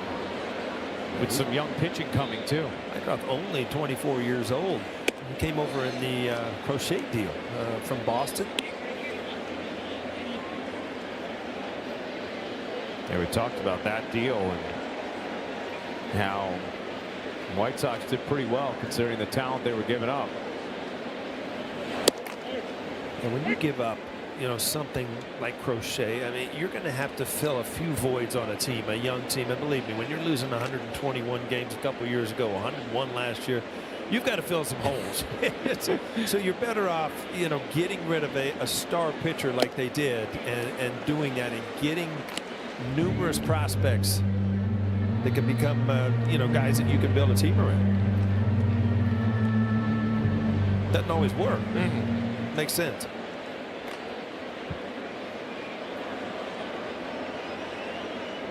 The 1-2. Velocity is not the issue tonight, Rodon. That was 97. You don't see him get, you know, 95, 96, 97. He's got the good fastball. He showed a good sinker. Also, good slider and a changeup. He missed with the changeup a couple times, but he's been solid again. Grounded to third. Rosario gloves, fires wide, but Goldschmidt keeps his foot on the bag. One down, and it keeps Mydroth at second. Oh, good play there. A lot of good things happen on the play. First of all, to be able to glove it. This ball was hit hard, kind of in between hop. To get up, looking back, and then Goldschmidt does a good job by reading the baseball. Before you put your foot on the bag, you read the baseball so you can stretch out a little bit farther.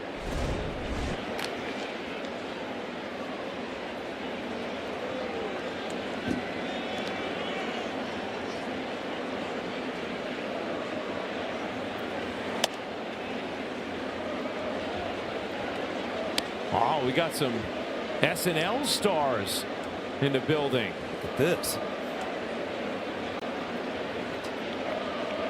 Lorne Michaels, Shane Gillis, Mikey Day, Michael Che. Have you seen Mikey Day on Is It Cake? I'm not. Oh my goodness, Netflix show. It is. Let me tell you, terrific.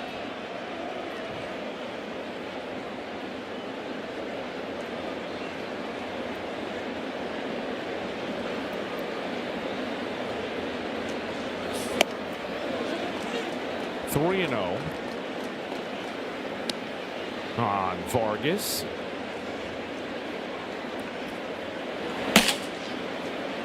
Well, it sounded hard, didn't it? Yeah. Sometimes I feel for the bullpen catchers. The 3-0 from Rodon is in there for a strike. 3-1.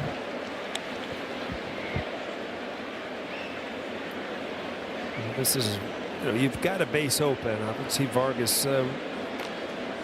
Offensive numbers have been really good this year, so you really can't give in and just challenge him right down the middle. A good slider there, just missed, and then they're going to challenge this. Yeah, like a good pitch.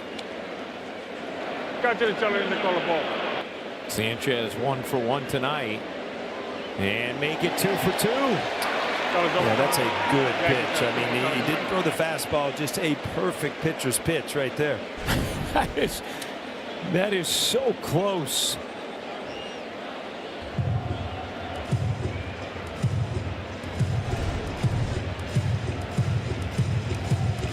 Pitchers, catchers in their sleep at home are hitting their head twice. You know, that's just learning how to do it. Right. You got to do it fast. All right, here comes the 3-2 from Rodon. With Mydroth leading off second, Rodon gives him a look. You got two options here. You really try to throw that changeup away, or you throw that slider down and in again. I don't think you give in and throw challenging with a fastball. The 3-2. Fly ball, center field. Bellinger drifts back, makes the catch, got him with a changeup. As Mydroth tags and goes to third, 2 down. Yeah, really good pitch selection. Even though he got that over the middle of the plate, it was down, and it was the speed off of it. 3-2 hitters. It's so in your head. This is a fastball. Count them, and to get something to hit. Not when there's a base open. And Matt Blake going to go to the mound and chat with Rodon, with Montgomery up, who has accounted for the White Sox 3 runs with The 2-out, 0-2, 3-run homer. Love this shot. Up close and personal behind the plate right there.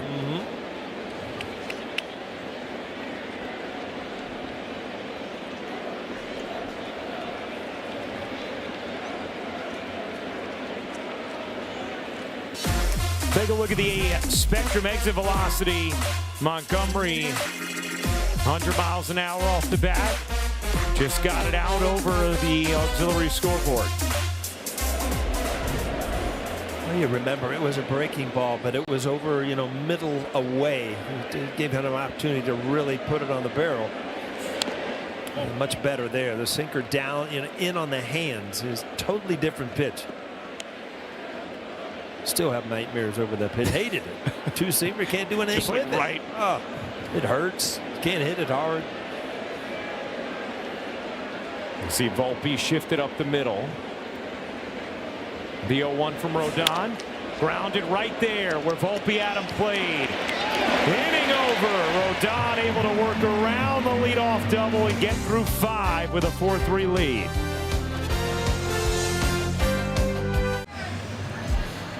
Well, make your favorite players all-stars. Scan the QR code to cast your 2026 Konami eBaseball MLB All-Star Ballot daily, or visit MLB.com/vote.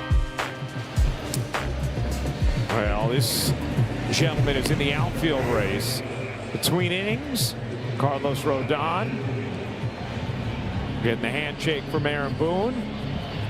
Ali Sanchez and Garrett Cole saying, job well done.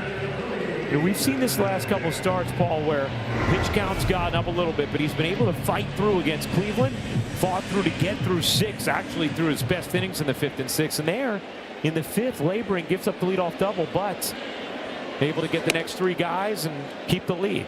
Yeah, you also got to realize that, he doesn't get a lot of first pitch easy outs because his stuff's so good at times that, he has long counts because he gets strikeouts. So, that puts the pitch count up, and it's just, again, he seems to me like he's getting better and better. His velocity was all the way up to 97 today. I mean, it's exciting to see the rotation that the Yankees are putting together. Look at this guy. Just another hit. Cody Bellinger with his 3rd knock of the night on to lead off the bottom of the 5th. Now, we saw Garrett Cole in that shot, congratulating Carlos Rodon. And Meredith, Garrett had some funny thoughts post-game last night, huh? Well, another solid outing for Cole. Allowed just 2 runs over 6 innings of work. Just his 5th start since coming off the IL. Felt as though his arm has been responding well. When he was asked about his overall interpretation of this season and how he's been throwing to start his 2026 season, he said, I feel like it's kind of a blank canvas, just laying down some base layer paint. We'll see what kind of Bob Ross concoction comes up at the end of the year. A little bit of liquid white. Well, big Bob Ross fan. Yeah, artist, huh? Breaking out the Bob Ross reference. Now, guys, this is the funniest thing. So Garrett Cole was born in 1990. That show was on through about 94. Of course, there were some replays. Cam Schlittler was not born until 2001. I went up to him today and I said, do you have any idea who Bob Ross is? And he said, hey, I saw the quotes. I don't know a lot about him, but I've seen the GIFs. I know who he is. Good stuff, Meredith, as that one will get down. Dominguez into 2nd with a double, and the Yankees are set up here in the 5th. Boy, you're just seeing some things that could really turn this Yankee team around. Dominguez swinging the bat better. This Spencer Jones swinging the bat better since his call up. I mean, that's a good pitch. Take her down and away. It just shoots it to right field. We're seeing speed on the bases, 1st to 3rd by Bellinger. Dominguez hustling for 2. I mean, this is fun baseball to watch.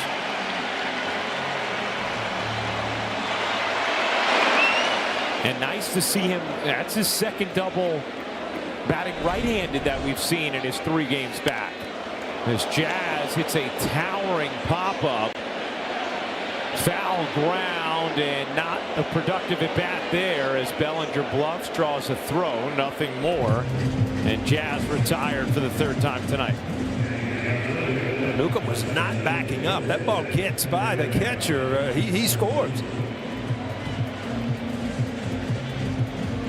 So Jazz had a couple opportunities tonight with a man on third, less than 2 outs, and he had a really good pitch to here, just missed. I think Newcomb thought it was out of play because Bellinger came halfway down the line. And the next thing you know, it's kind of short hops the catcher, and if that ball gets by him, Bellinger walks home. It's left for Caballero now with 1 out, second and third, infield in. And that pitch is called a strike, and Caballero immediately taps his helmet. Yeah, that looked like a good pitch. He was kind of leaning, looking away. We'll take a look at it, but that looked like it had a lot of plate. No? Ah, see that? That's why I didn't argue. I never argued because I wasn't sure of myself. That's right. When I think of you, the first thing I think is guy who doesn't argue balls and strikes. I'm glad I got my point across there. Just 0.6 inches off, but another successful challenge. 1-0. 2-0.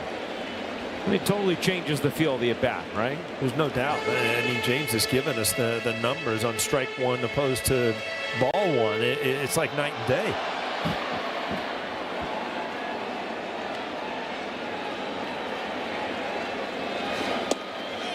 That pitch in there, 2-1. Saw Blackburn up in the Yankee pen. He presumably will have the 6th.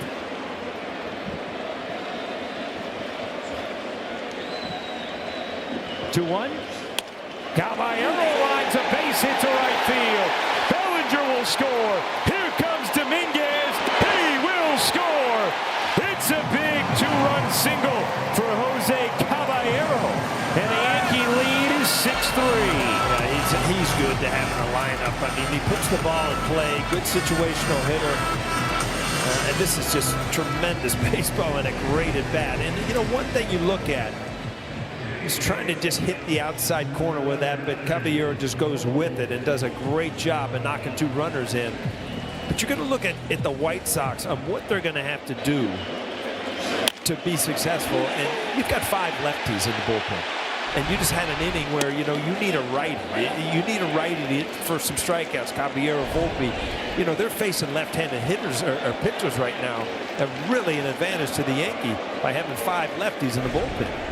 And the captain likes what he sees. The 0-1.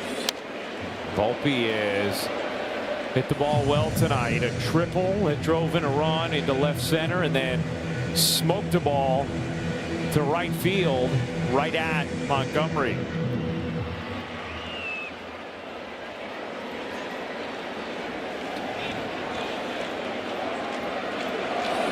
Volpe absolutely rockets that one off of Newcomb.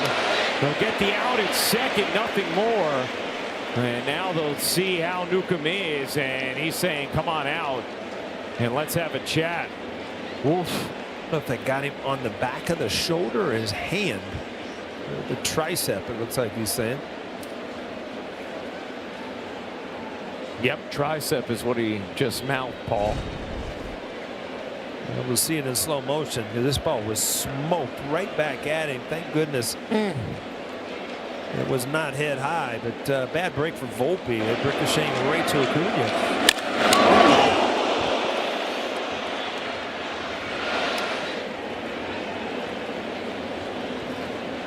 It's really amazing that this doesn't happen a lot more in baseball because you have no reaction as a pitcher to something coming at you that fast. I mean, that exit velocity is 100 plus.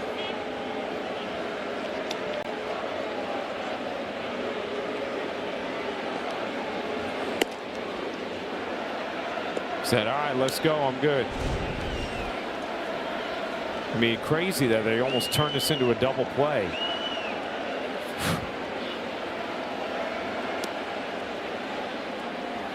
And how about Volpe? So last night he has 3 hits. Oh, and Newcomb is going to come out.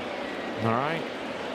He said, let's go. Look at the score, but there was 2 outs. May I get a quick out before this thing really blows up? But looks like they're going to the pen. Yeah, you're not going to get that chance.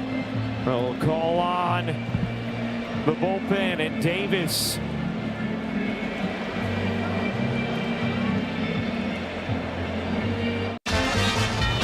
that music means it's time for Name That Yankee, a difficulty level of 8. See the career statistics. Started with the Braves, 84 and 85 with the Yanks, 86 with the White Sox. I got nothing on this one, Paul. No, that's... He's pitched a no-hitter, Troy tells us, our outstanding producer, Troy Benjamin. All right, a no-hitter. Tyler Davis into the game, no runs in back-to-back appearances for him. Wow.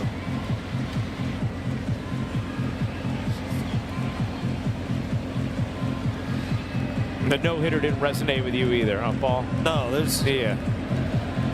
Because the only, like, odd no-hitter was Andy Hawkins. Yeah. But he was in San Diego at some time in his career because I faced him, so that wasn't it. So I got no clue. All right, I'm with you. Meanwhile, Newcomb leaves the game after that rocket from Volpe. We were starting to say Volpe last night. He has 3 hits, and only one of them was really hit well. He was fortunate, a couple defensive miscues, and tonight he's hit 3 rockets. He only has 1 hit. Yeah. And that's baseball Susan. As Sanchez smashes that to right, that'll get down. Second hit for Sanchez. Boy, Volpe got to third so quickly on that. First and third with 2 down. You know, when you're mad, you just want to run hard. And when you hit a bullet off the pitcher and almost turned into a double play, you know you're mad. You just want to run hard. And he did.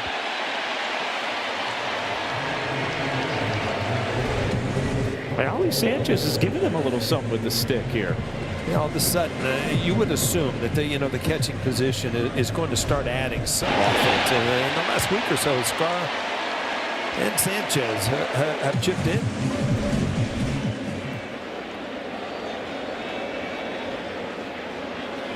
Goldschmidt takes a strike.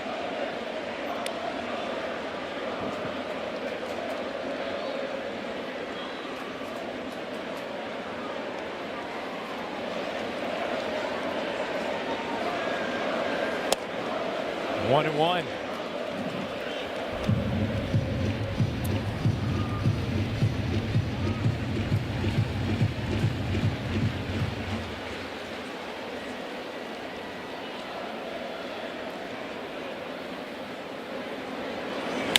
Goldschmidt hammers that. Oppo and gone. Paul Goldschmidt continues to rake a 3-run shot. And the Yankees have blown it open. It's 9-3. Well, you can't do anything but enjoy what Paul Goldschmidt is doing. He's pulling the ball. He's going the other way. He's driving in runs, hitting righties, crushing lefties. Open the book and look at some of the years he had in his career. This guy can play. And his production has been absolutely incredible.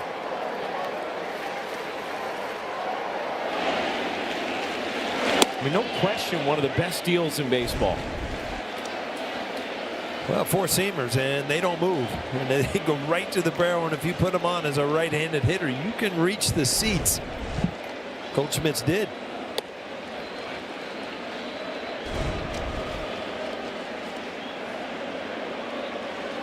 It just, you can tell his approach, whether he's looking to pull, whether he's looking to go the other way.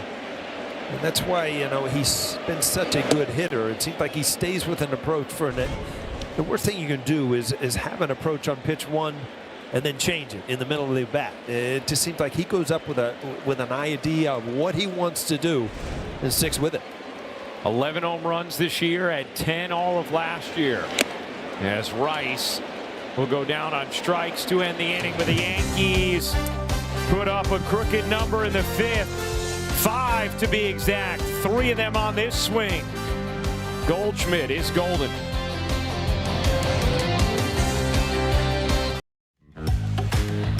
Yankees fans come out to Yankee Stadium on the 4th of July to celebrate the country's 250th birthday. and get a special Yankees cap. The first 18,000 guests in attendance will receive a red, white, and blue Yankees cap courtesy of Baby Ruth. Tickets are going fast, so get your tickets today at Yankees.com. Time for a call to the bullpen, brought to you by Taco Bell. Paul Blackburn, the new Yankee pitcher. You know, you think about the way Ryan Yarbrough saved the pen yesterday, getting those final 9 outs in back of Garrett Cole. This is the second game of 16 straight until the next off day for the Yankees. So anytime you get a performance like that, there's a multiplying factor of importance. It's the second time he's had a 3-inning save this year. So, you know, that really can help a bullpen, and it did here. Roll to third. Rosario keeps the glove down, 1 away. I mean, Paul, it's hard not to just continue to marvel at Paul Goldschmidt and what he does. And we've talked about it. The way his teammates revere him, the influence that he has in that clubhouse, the way they absorb his thoughts, his routines. Aaron Boone's talked about the way he speaks up at hitters meetings and just how impactful what he has to say in those meetings are. Yeah, like I said, I had a conversation with him today. I saw him going through some drills, and just to see, you know, still at this age, doing the same kind of things, the same drills, and then, you know, walking in 20 minutes later, he's eating a pregame meal with his son. I mean, that's pretty cool. Get much better than that.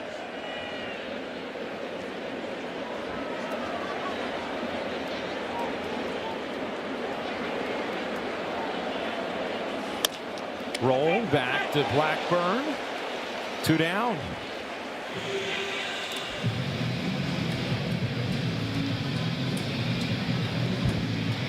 I'm trying to think, how old were your kids at the end of your career? Well, Andy actually was a bat boy at the end of my career. Allie doesn't really remember me playing. She was born in '96. She just takes the credit of our first World Series. So. And Aaron remembers everything. But yeah, I wasn't. You know, they weren't like some of these kids that are out taking fly balls and stuff like that you see today. Yeah, that's definitely grown over the last few years. Very cool to see.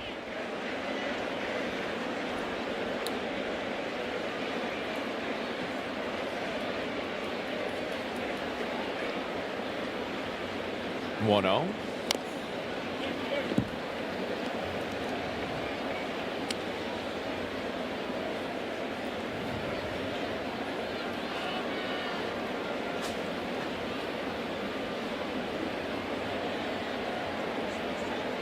One and one on Braden Montgomery, and that is in there for a strike. 1 and 2.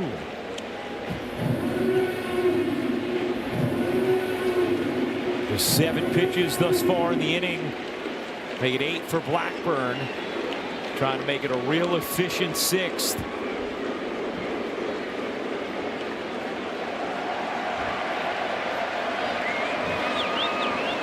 The 1-2.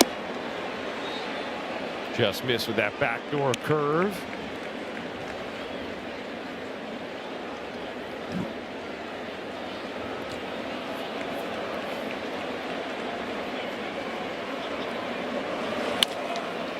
Might have found a hole and did. Nice piece of hitting there from Montgomery. Shooting it through the hole on the left side, and a 2-out single.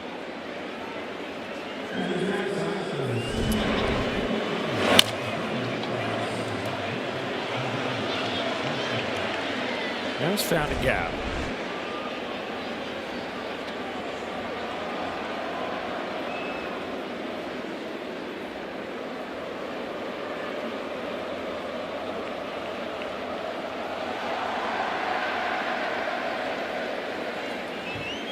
Trying to figure out what's going on there. One off to Jazz. No need to Ole this time. Inning over. Nice frame from Blackburn. We go to the bottom of the 6th. The Yankees a 9-3 lead.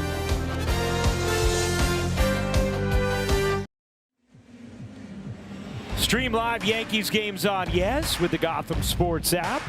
You can purchase the Gotham Sports app directly from the Amazon Channel store, or download the app at gothamsports.tv and stream for free with an eligible TV subscription.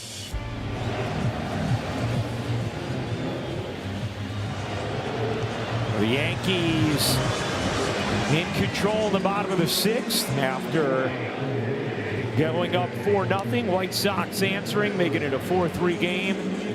The Yankees put up 5 in the 5th, 9-3 now, with Rosario leading off the bottom of the 6th.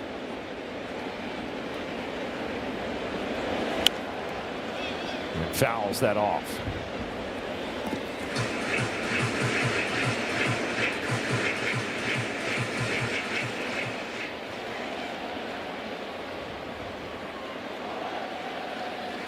Rosario chases and misses.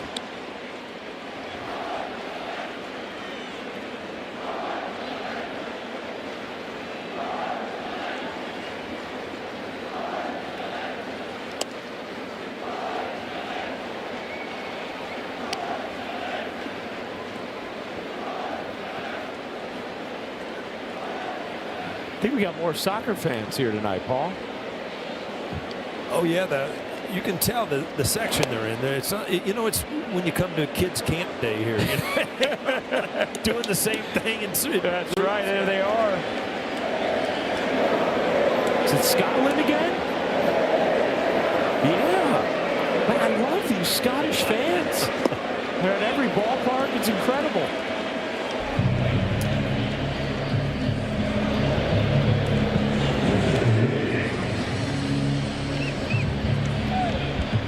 I mean, I love it. They're like, hey, we're going to catch some World Cup in the Northeast. We might as well go catch some baseball, too. Well, I mean, Fenway Park was taken over the other night. It's amazing. I've never seen a wave like that in a baseball park in my life. It was awesome. And then even I saw them marching in the streets to Fenway.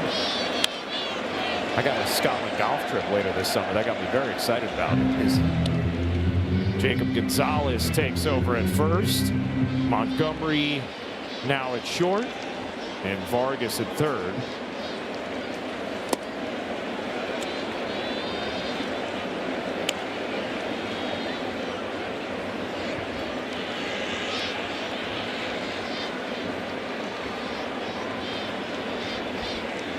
The 1-1. Bellinger already 3 hits tonight. A homer, a double, and a single. Triple shy of the cycle. How many times you hear that? Triple shy of the cycle. Yeah. It's always a triple. It is. The last Yankee to hit for the cycle? I'm going to say Milky. Ding, ding, ding. Like the team he did it against? That I don't know. Oh, the White Sox. Yes. Wow, well, you pulled the trivia all together there. That's right. If we weren't going to get named that Yankee, we were going to get something. You can give us a lot of clues on that one. I'm not getting it. Bellinger down on strikes as well. Yeah, the Yankees actually have the 5th longest drought now in the majors since their last cycle. Well, the guy from the Cubs yesterday or the day before? Yes. 2 days ago. Was it Crow Armstrong about it? Yeah.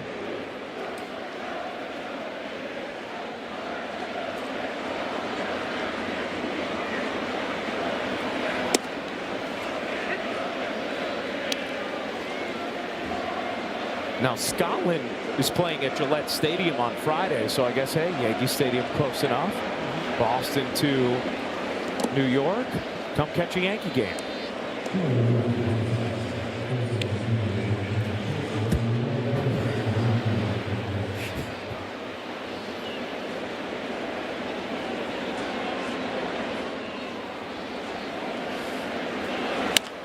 Dominguez chops that to third.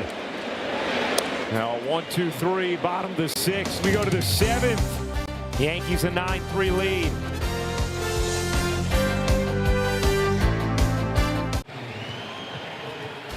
Well, the Yankees return to Prime next Wednesday to take on the Tigers. Don't miss a minute of the Yankees beginning at 6 only on Prime. Ryan Rucco, Paul O'Neill, Meredith Marakovitz, and now Ryan McMahon with you here on Prime as McMahon takes over at third for Rosario. Yankees with a 9-3 lead. And Blackburn, after an efficient 6, back to work in the 7th, and that's going to be challenged by Antonacci. And let's see. He is correct.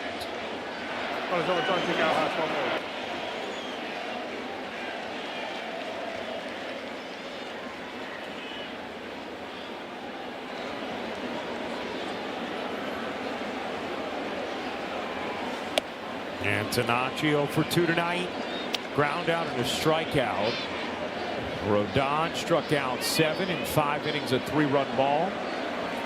Blackburn came on in the 6th.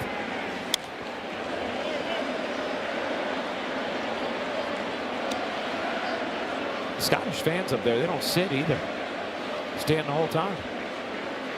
Yeah, they come in well prepared. It's not like they're going to sit down and relax, huh?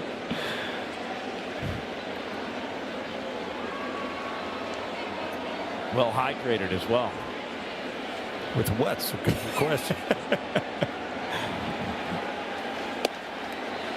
There's a strike on a curve, 2-2.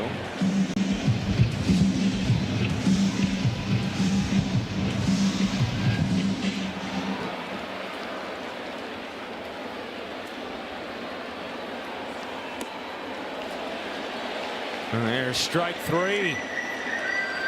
1 down in the 7th.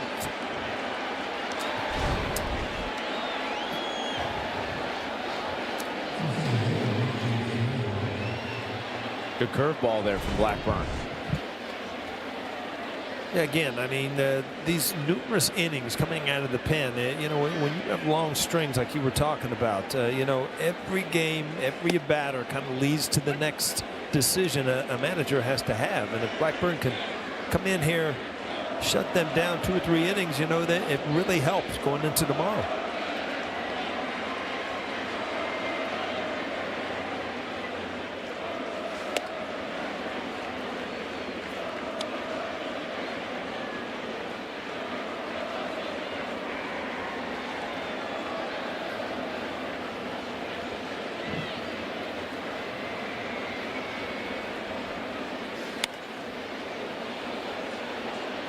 One and 2.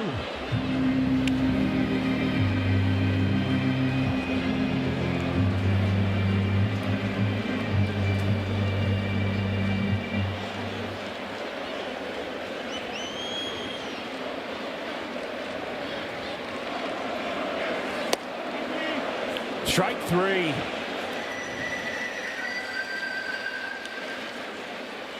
Two down. Well, we'll take a look here. It was close. Again, the pitcher's pitch. So we had, you know, we're talking about the big parade. Yeah. And you grew up in the area of parades, Yep. James. How many of the parades did you go? How many of the Yankee parades did you go to? So that ball is tagged to left. Caballero. Think about it, James. I want your answer when I come back.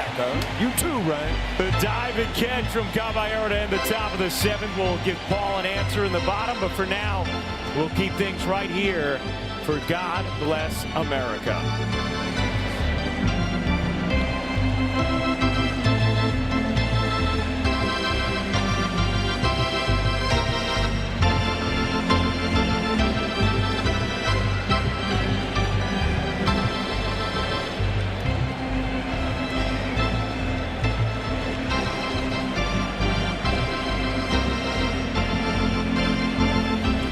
Ladies and gentlemen, will you rise and remove your caps?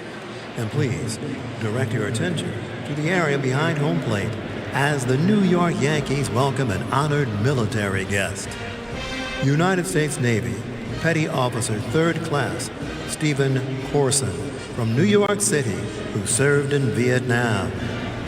The Yankees say thank you, Stephen, for your sacrifice and for your service to our nation.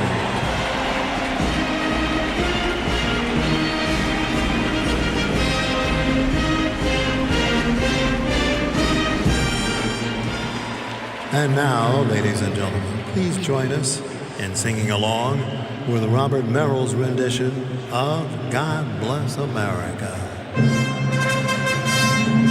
God bless America, land that I love. Stand beside her and guide her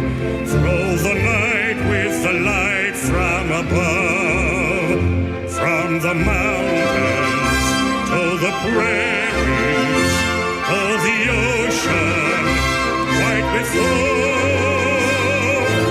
God bless America, my home, sweet home. God bless America, my home, sweet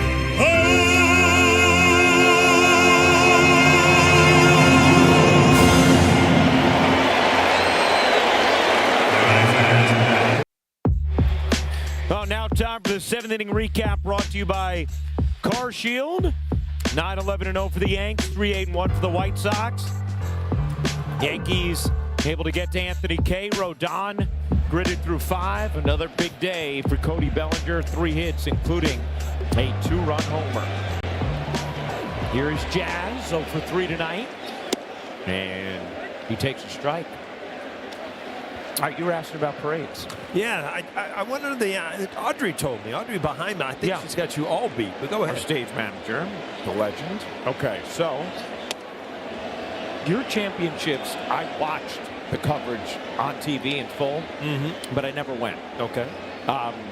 In 09, I was on a bus here because I was our in-house host for the scoreboard. So our in-stadium host and our in-house host. So I was actually on a bus for that, which was an amazing experience. Then I went to the Giants parade after Super Bowl 42 as a fan, which was incredible. So I was talking to James. He missed 96, but then he got 98, 99, and 2000. Nice. And then he went to 2009 also, right, James? All right, 4. It's pretty good. Yeah. But Audrey, what was 8? Oh my goodness, Audrey. Yeah, 8 parades.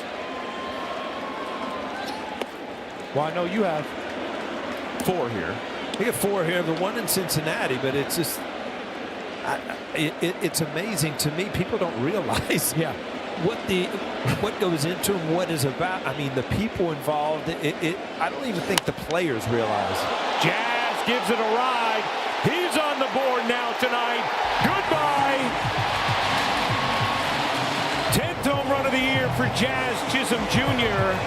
Yeah, Aaron Judge likes the jumper. And the Yankees keep slugging. It's a 10-3 game. Give me a little Euro step, Jazz. Don't step on the plate till you do it. There you go. The first at bat off a righty for Jazz tonight. He didn't miss it.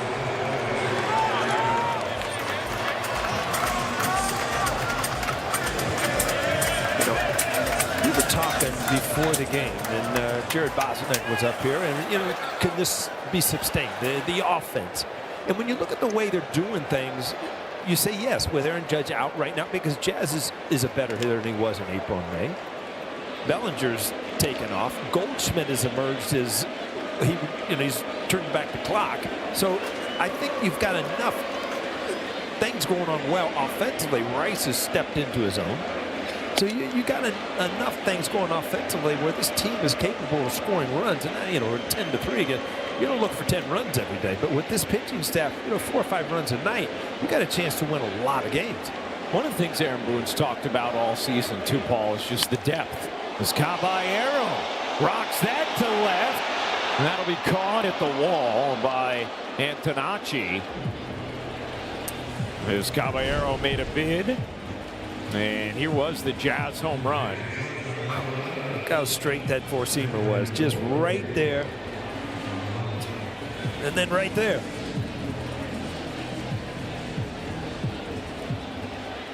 Let me get a picture of that. Just hang on. I love it.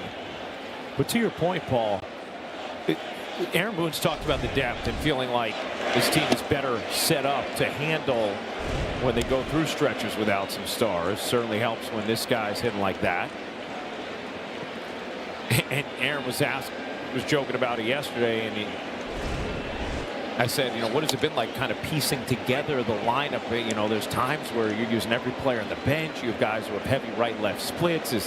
Has it been fun? And he was like, well, it's much more fun for me to just watch Aaron Judge and Giancarlo Stanton go to the plate. He said, but when you get everybody on the roster contributing the way we have right now, and everybody feels like they are having a hand in winning, there is something that does to uplift the club that can really help you on your journey. There's no doubt. And, you know, injuries also bring up youth. You get Spencer Jones, you have Dominguez, and youth brings energy. You know, you've got guys trying to prove that they're supposed to be here that can't wait to get to the ballpark. You know, they're early for stretching, and, you know, they're watching, you know, with bright eyes, and you need that every once in a while on a veteran team. Oh, forget stretching. They were out early for early butt work today. There were about 8 of them out there, including Ben Rice. Wow. Working on some bunts. But you mentioned what they're able to do without Aaron Judge in this lineup. It's just been 12 games, but they are 8-4 over that span, averaging 5.42 runs per game. You ask anyone in that lineup, when things are going well, hitting is contagious. You feed off of each other in that order. And in speaking to several guys, they say, we're just trying to do what we can do and pass the baton. Take what the pitcher gives us. Don't worry about trying to hit a home run or do too much. And they really have done that the last 2 nights. Meredith, give me a heads up next time they have bunting practice, because I think I could still bunt. Maybe. Oh, it happened early, though. You'd have to get here at about 2:30. Oh, boy. All right, I'm out. Let's do that next year, all right? But I'm going to keep an eye. I will text you, and you'll just leave then. Hopefully you'll get here by the time they're wrapping up. All right. Volpe able to work the walk. Thank you, Meredith. Let's see, Paul. How many sack bunts in your career? I'm going to say 6, 5. Good guess. 7.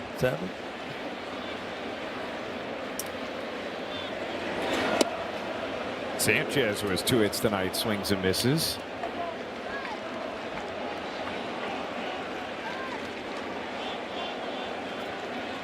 How many of those 7 you think were with the Yankees? 1 maybe? 0. Yeah. Oh, you know why?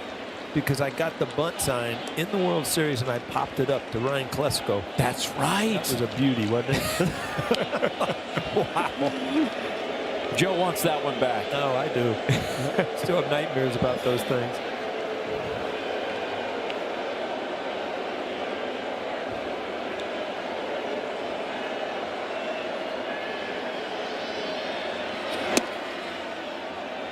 And that's going to be challenged by Carroll. Looked good to the eye. Go to the challenge. Carroll seems frustrated that he even had to challenge it. And, well, it was a ball. has no more challenge remaining.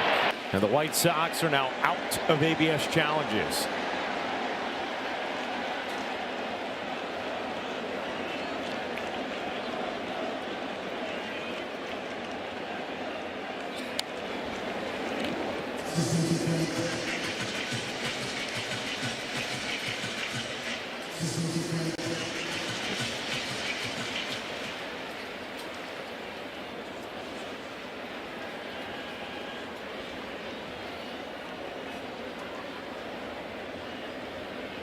The 1-2. Foul straight back.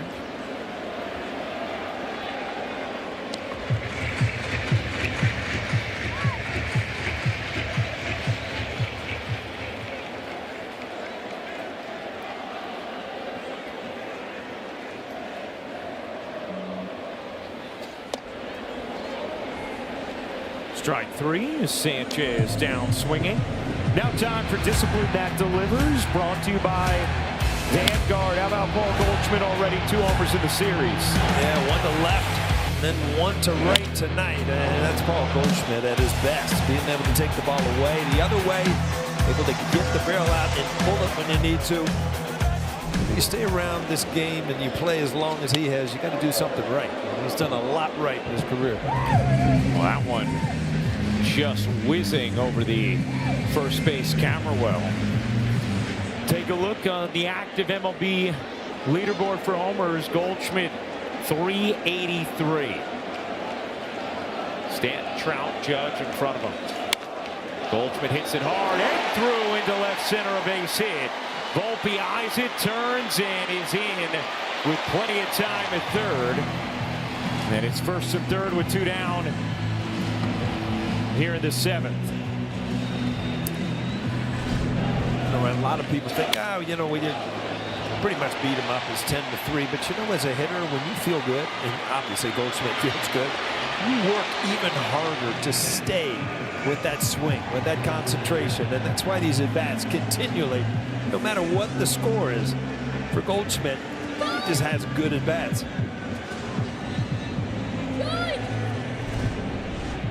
I mean, he has just thrived in this expanded role with Stanton down, where he shifted from a platoon to every day, and he's very consistently produced at a all-star caliber level since that's happened. You know, it's very hard for a guy that's had the success that he has to come into a season and know that you're not going to play him. Yeah. And Ben Rice was the first baseman, but he took off, got an opportunity, and then, you know, with his defensive ability, has given Ben Rice a lot of time off as a DH. And he's been in, and now you can't take him out. I don't care who comes back to the lineup. Paul Goldschmidt's going to be in there the way he's swinging the bat.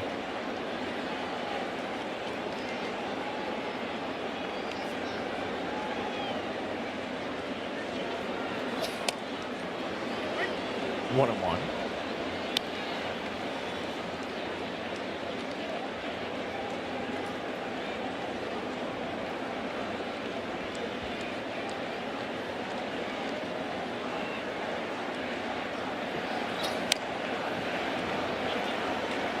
One and two.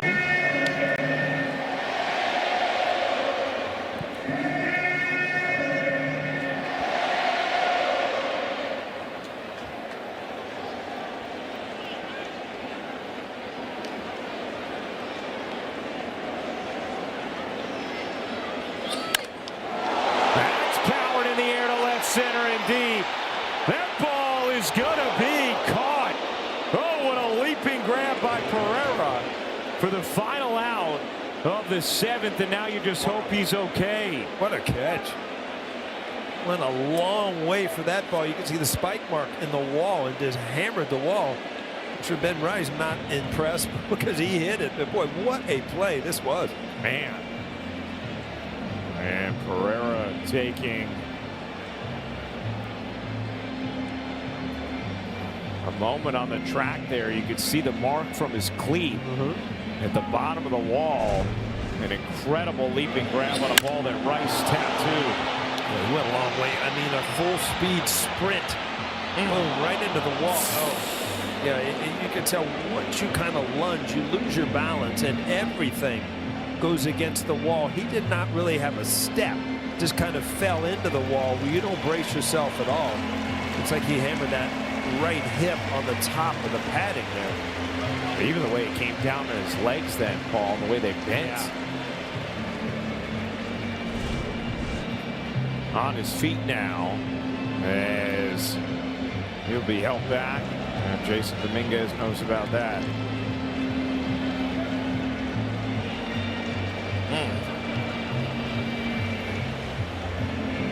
Heck of a catch by Pereira to end the inning. We hope he's okay. Good sign that he's walking off. The remnants remain as we go to the eighth.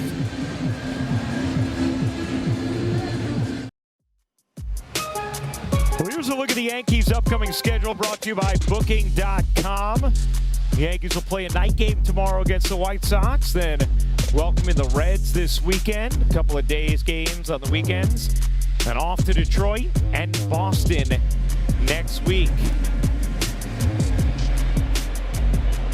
Top of the eighth inning. A 10-3 Yankee lead. And Blackburn has already given the Yankees 6 outs. He'll go for some more here and get one right away. Dominguez, one pitch, 1 out here in the eighth.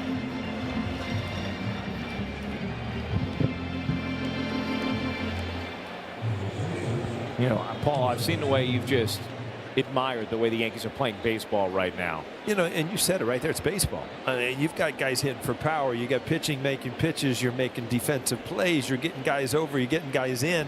When you add that all up, it makes for a great offensive game and a blowout. And that's what they've done these past 2 days. And then you even add things like Yarborough being able to go to 3 innings yesterday, so you didn't have to use any other reliever in back of Cole. Blackburn right now getting 7 outs thus far with just 23 pitches after Rodon only went 5 tonight. And in a stretch where you're going, I think in total it'll be 17 straight games before your off day. Those things add up and are important. Well, there's nothing better when you look in the mirror as a team and know that you've got a long time without a day off, but you're playing baseball like this, and that really, you're not nearly as tired. You watch one go over the wall. Yeah, Bellinger going to watch that fly. Second home run of the day for Colson Montgomery, his 19th of the year. And it is now a 10-4 game. Well, you can only be impressed with his power. We talked about the numbers last year and this year. I mean, he's in the top 5 of all of baseball since he was called up as far as the home runs he's hit. That's his 19th. Big time pop. He had a big fan there too to celebrate that Colson Montgomery home run. His first multi-home run game this season. Been one of the best home run hitters in baseball since he got the call last year. And no surprise, Pereira is out and Peters in here. You got to remember, they can hit, and Murakami on the DL or IL. You know, he has 20+ home runs too, so it's they're going to get him back in a week or so. I met him in the dugout today, coming out to the ballpark. Big guy, unbelievably honest and just nice, but you could tell he gets the ball a long way. He's a huge dude.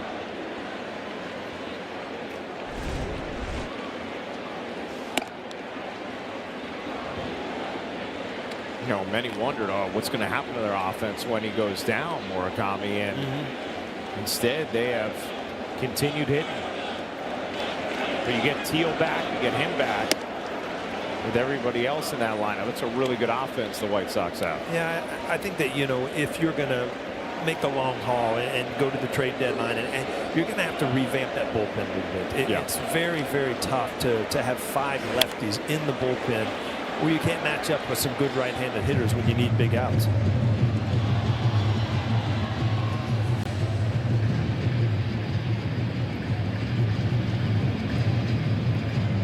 White Sox have some young pitchers that are coming up through the system that are highly regarded.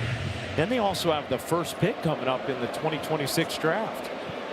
Well, those kind of things happen when you lose 116 games years ago. That's right. A 3-2 is ball 4. And Peters works the walk.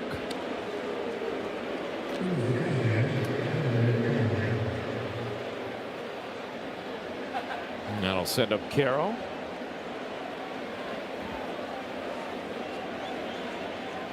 I know there are a few things you love more coming to the ballpark than hearing Vinny's laugh. I just looked over there. I know. Very amusing. Ball 4 went 10-4 game. But I mean, for years, I can remember. I mean, you have always loved Vinny's laugh. You know, you got to have a Vinny in your life if you're in New York, right? But you know, there are some people who just have the kind of laugh that lifts your spirit, just make you love the world even more. Vinny has that laugh. That's why we love him, Vinny.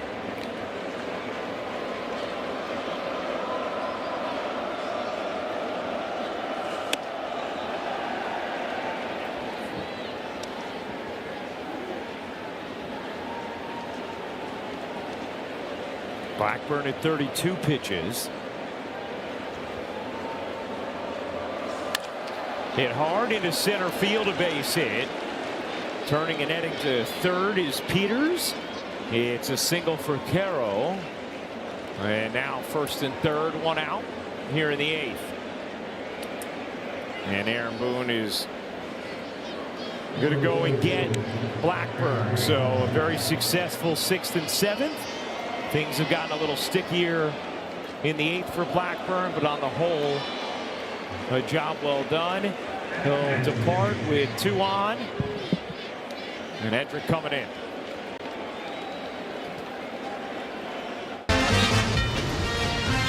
All right, name that Yankee. This is tough. It's an 8. Difficulty for a reason. And the answer is, Joe Cowley. Okay. I got no shot with that. And who did he throw a no-hitter with? That's all I knew was the clue was that he threw a no-hitter. Yeah. Troy, who did he throw a no-hitter with? With the White Sox. All right. Oh, we should have figured that. That had to be the Yankees or White Sox. Yeah. Tie it all together. And we knew it wasn't with the Yankees, so yeah. 21-8. And with a 3.81 ERA with the Yanks. Traded in December of '85. And a no-hitter on September 19th, 1986.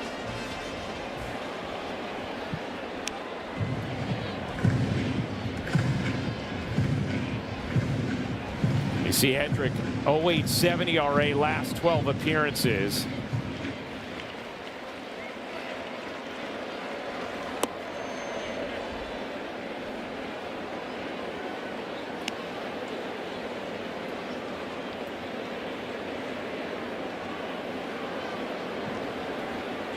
I know you've been wondering if we're going to show Joe Cowley highlights. The ball's locked. Yeah. They're pulling the door, won't open. Strike three as Montgomery goes down looking. Here comes Big Joe. The ball open. There we go. The stirrups. Reggie. Downing. Oh, yeah. Fisk. Wow. Big names in. Yeah. And a no-hitter. Wow, a DP to end it? Pretty good. Nice. That scoots away. Runner will advance to second. That's Carroll. Anchoring at third is Peters.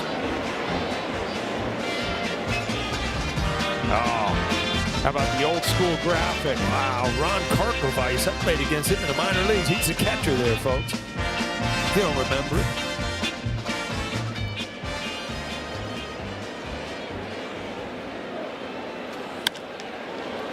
Sky to left. Caballero there. And that will do it.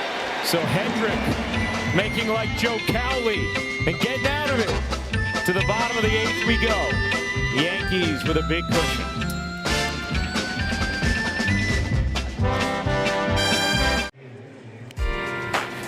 This copyrighted telecast is presented by authority of the New York Yankees. It may not be reproduced or retransmitted in any form, and the accounts and descriptions of this game may not be disseminated without the express written consent of the New York Yankees. You might want to read that again. I think we forgot last night. You better double it up.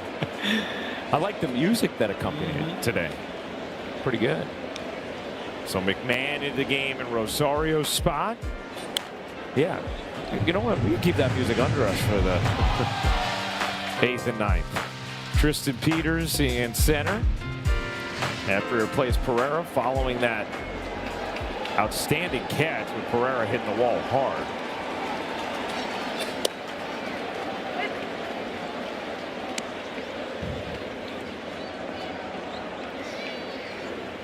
Are we getting Cowley, Michael K lookalike text? You know what? I wasn't going to bring it up, but that's the rumor. Wow.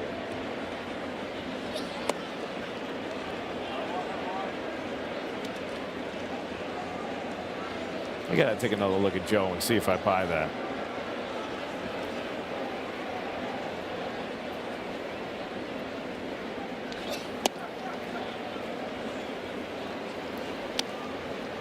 Two and two on McMahon. Bird warming in the pen. McMahon hits it hard the other way, but right at the shifted Vargas. One down.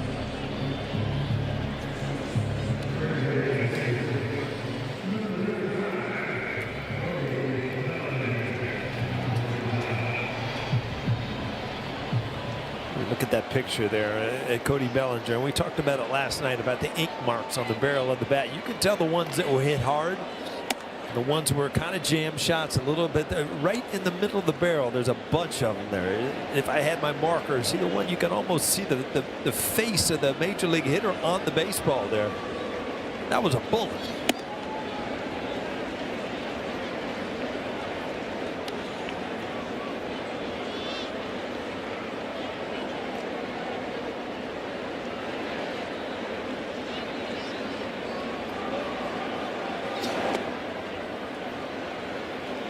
3-0. Yeah, usually. I don't think it's changed. I mean, you're going to take a pitch here. You don't try to waffle one in the upper deck when you're beating somebody up like you have these first 2 games of the series. There you go, taking the whole way, Paul.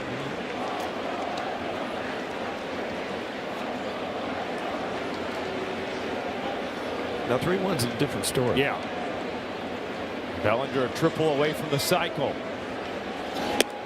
And he'll remain a triple away from the cycle, as so many do. Bellinger works the walk.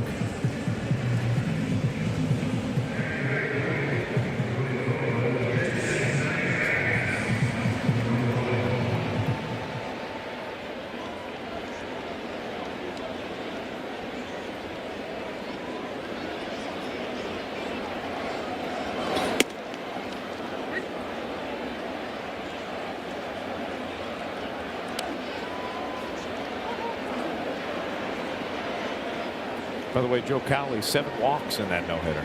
7 walks? 7 walks. Well, when you're turning 2 to get a doubleheader, you know there was a couple guys on base, huh? 0-2 on Dominguez.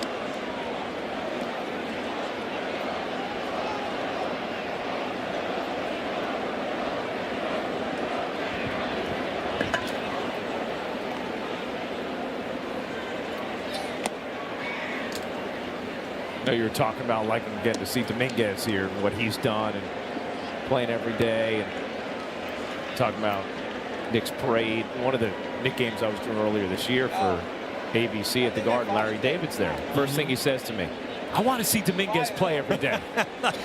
He got his voice down too. That's nice. Oh, Ryan. Why have they played Dominguez every day?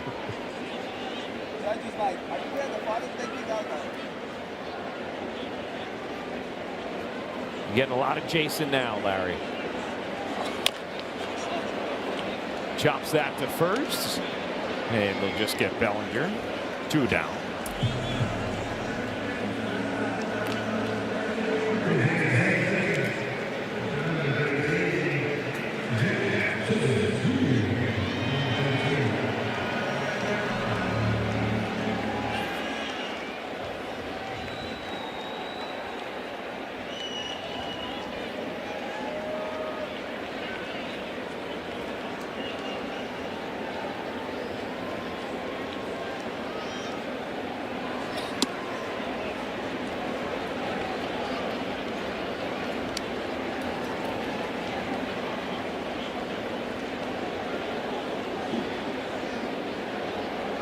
Time of the game, Ryan, where you look at the picture. Picture's going to tell 1,000 words. That's right. It has reached that portion of the program.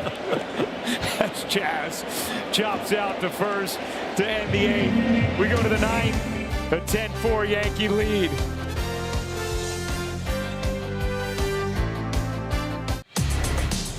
Now it's time for the Mazda player of the game. Well, Cody Bellinger, you can pull a name out of a hat tonight. A lot of guys have done a lot of things, but Cody Bellinger's been on fire. And another home run tonight. A couple more hits to add to it. Going to take him as the player of the game. Top of the 9th inning at the stadium. Yanks a 10-4 lead after beating the White Sox 12-2 last night. This is a White Sox team that came into this series piping hot, having swept the Braves, taken 2 out of 3 from the Dodgers. The Yankees have hit up and down the lineup as that ball is cranked to right and long gone. Antonacci visits the seats in right, his 3rd home run of the year, and it's a 10-5 game. Well, that was a no doubter. I know you're in the time of the game where you're trying to get the last 3 outs, but that was a bomb. 422. James, was it last night or the night before, to 473 feet? A guy from Atlanta, I think, was the longest home run last night. 473 feet. I think the ball travels farther than it used to. Drake Baldwin going yard at that distance. You know, now, of course, the job of Bird here is you want to make sure no other pitcher has to get into this game. Yep. what you see Chicago, I mean, they're taking every bat serious. I mean, they're just not going to make outs and leave. You got to still make pitches. You got to don't give them any hope by letting guys get on base. So you give up a home run. All right, you pitch to the scoreboard, and the guy took you deep. Well, get some outs. 0-2 on my draw. Misses with the sweeper there, 1-2.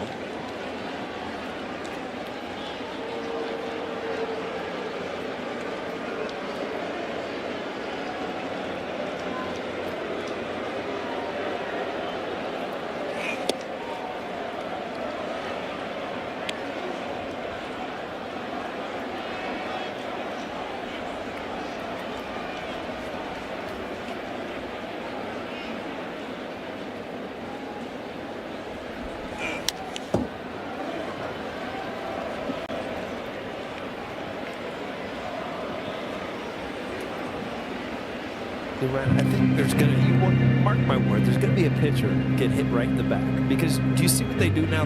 After they release the ball, for the extra time, they turn their back to the catcher and kind of walk around. Wait, one of these catchers is going to fire it, hit it right in the back. That will just make the seats. The first person I noticed last year was Luke Weaver out of the pen for the Yankees. Yeah. He would turn around and walk around like he was disgusted with the pitch, but it gives you an extra 2 or 3 seconds. Someone just going to boom.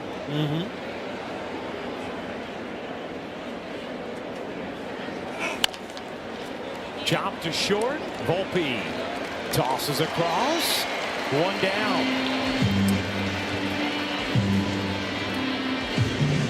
A lot of different Yankees, as Paul talked about, have had a hand in this performance tonight. Goldschmidt, a 3-run homer. Rice on base twice. Rosario a double. Bellinger 3 hits, including a homer. Dominguez a double. Jazz a homer. Caballero a 2-run single. Volpe an RBI triple. Ali Sanchez 2 hits. I mean, it is another game where everybody is contributing.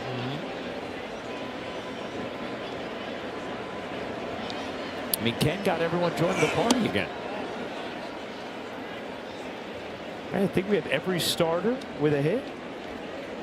So that's the 3rd game this year the Yankees have had every starter with a hit. 2 of them have come the first 2 games of this series. The other one was at Kansas City when every starter had multiple hits, which was a franchise first.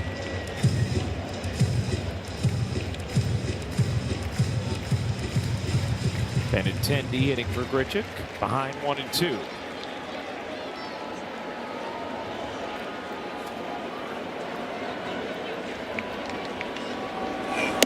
He went around, good 4-seamer there from Bird, 2 down.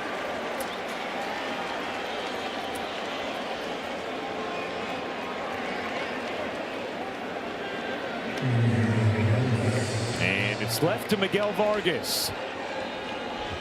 Rodon started the game for the Yanks. Battled through 5. Then Blackburn. Hedrick. And now Bird gets strike 1 on Miguel Vargas. Night game tomorrow with the Yankees going for the sweep.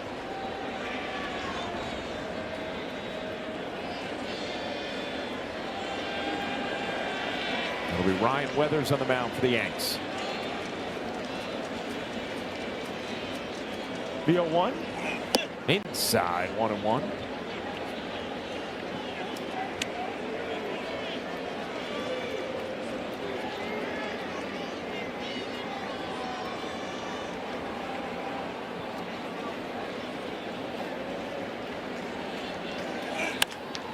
Hit in the air to center.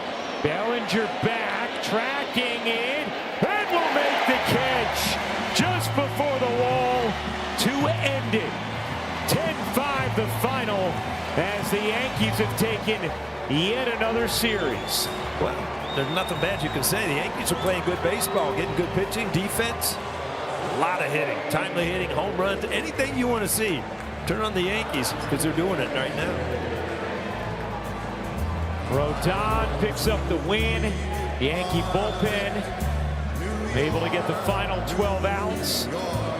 Every Yankee starter with at least one hit. And the Yankees just keep winning now. 15-5 since May 24th. And their lead in the American League East is 3.5 games. Bellinger, a 3-hit game. Rodon able to work around that leadoff double in the 5th with a high pitch count. Strand the runner and get through 5 to pick up the win. And Cody Bellinger has been on fire last 9 games. 342 batting average, 3 homers, 9 ribbies, and OPS over 1,000. And another very productive performance tonight for Cody Bellinger. Got the start in center field and started the offense with a 2-run homer in the 1st. Added a double in the 3rd, a single and a run scored in the 5th. And Meredith is with Belly. Garrett Cole's just yelling, he's the greatest, he's the greatest. You have been lately, and you started off the scoring with a 2-run shot tonight in that 1st inning. What was your approach against Anthony Kay there? I mean, Rosie got it going there. And for me, runners in scoring position, just trying to keep it simple and just try to stay within myself and execute my plan. You guys faced a total of 5 pitchers. You knocked Kay out in that 4th inning. How much pride does this offense take in making pitchers work? Yeah, we've been doing a tremendous job. This lineup is very deep, and we've been showing it now. And we can beat you in many different ways, and we're playing really well, and we just want to keep it rolling. Well, you mentioned playing well the last 2 games. You guys put up 22 runs. What has just clicked overall for this offense? Because it seems like everybody is contributing on a nightly basis. Yeah, that's it. Everyone's contributing. It's been fun, but at the end of the day, we got a lot of baseball left, and we know that, and we just got to keep on going. What's your secret to success at the plate? Stay within myself, have a game plan, try and execute it. Well, it's been working. Back-to-back games with 3 hits for Cody Bellinger. Congratulations on the win, Cody. Thank you. Gonna send it back up to you, Ryan. All right, thank you very much, Mayor. Thank you, Cody. 10-13-0 for the Yanks, 5-11-1 for the White Sox. 2 hours and 57 minutes. Carlos Rodon improves to 4-0 against his former team as the Yankees take another series. Special thanks to producer Troy Benjamin, director Dan Barr, Mike Webb, and our executive producer is Jared Ames Boschnack. Don't forget to join us again next Wednesday when the Yankees head to Detroit to take on the Tigers. Coverage begins at 6 p.m. on Prime, with first pitch coming just after 6:30. For more coverage of tonight's game, tune into the S Network for the WB Mason postgame show. Once again, the final score, the New York Yankees 10, the Chicago White Sox 5. For Paul O'Neill and Meredith Morakovitz, I'm Ryan Rucco saying, have a good one, everyone. The Yankees win it 10-5. So long.